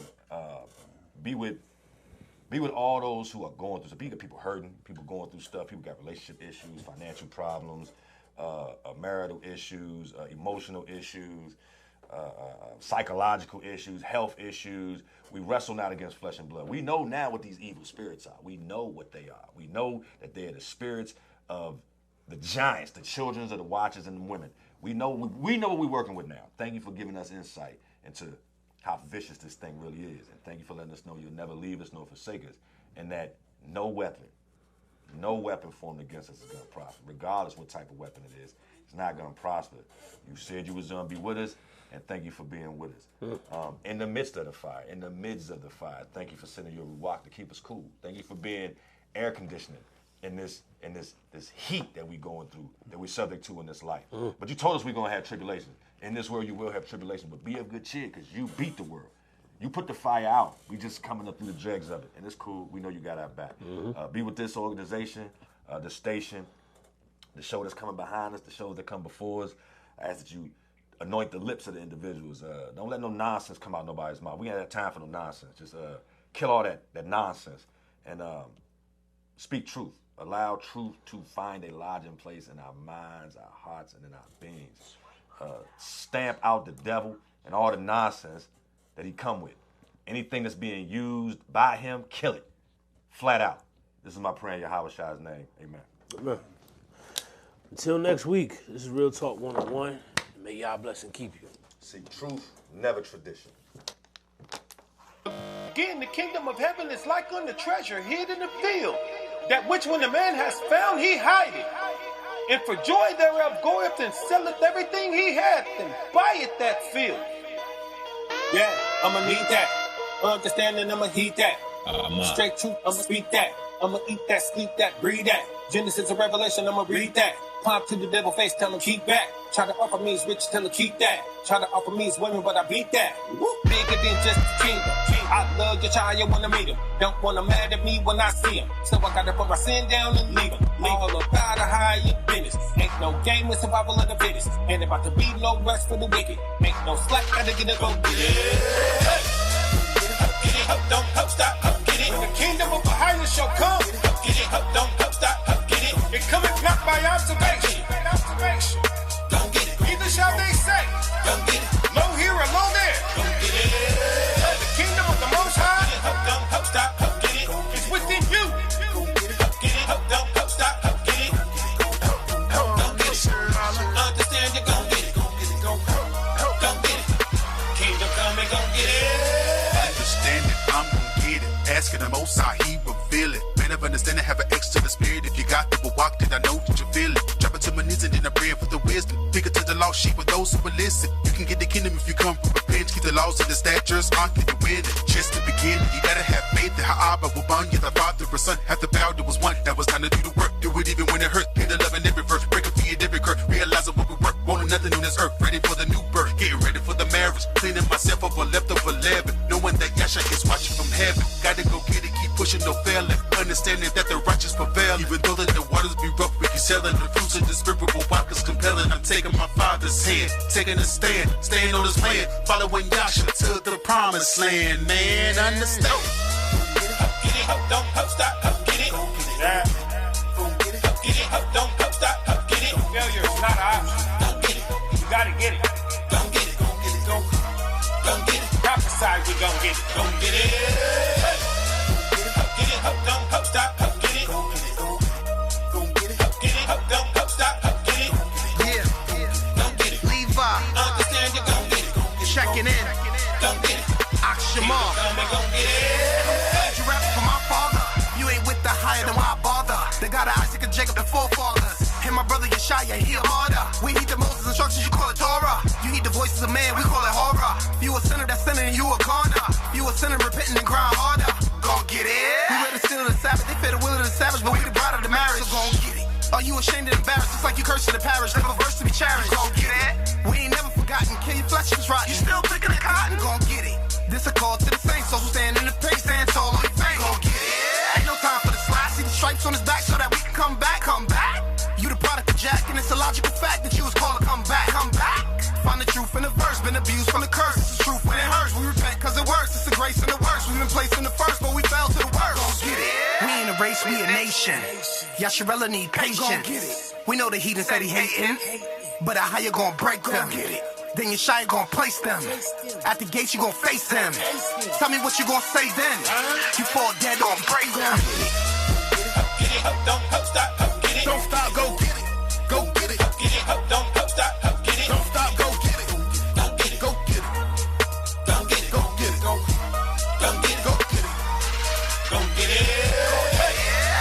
Up, get it, up, don't up, stop, up, get it. Don't stop, go get it. Up, get it, up, don't up, stop, up, get it. Don't stop, go get it. Don't get it. Go get it. Understand you gon' get it. Go get it. Don't get it. Go get it. Kingdom come and gon' get it. By any means, hit the streets, go straight to the lost sheep. Let them see that the world is the enemy. Taking a chapter 28 and Deuteronomy. Hey, we the generation they don't really want to see. How long y'all thought we were gonna sleep? We were gonna be on the bottom when the top is where the Most High said we would be. And Babylon trying to walk in the spirit. Every day y'all battle the flesh. Understand when I wake up in the morning, I need to praise them because I'm blessed. All the honor and the glory go to Abanawa. I turned off the TV and picked up the Bible. Let the adversary know that I am a rival. Another round being loaded up in the rifle. Gotta walk like Christ, I'm a disciple. Gotta keep this word out to the people. They gotta understand that the kingdom is at hand. Gotta know that our souls are on high demand. What would you rather go, heaven or hell? I wanna be where the Most High dwells, and so I maintain. Eternity is forever, and I'd rather be in peace than to feel pain. Don't get it. Hey. Go get it, up, don't up, stop, up, get it. Don't stop, go get it. Go get it, up, don't up, stop, up, get it. Don't stop, go get it. Go get it. Go Understand you gon' get it. Go get it. Don't stop, Go get it. Go get it. Kingdom come and gon' get it. All praise to the Most High. Why I sing Yeshaya, bro, we walk and die. Get it, up, don't up, stop, up, get it. Thank you for your mercy. Understand they gon'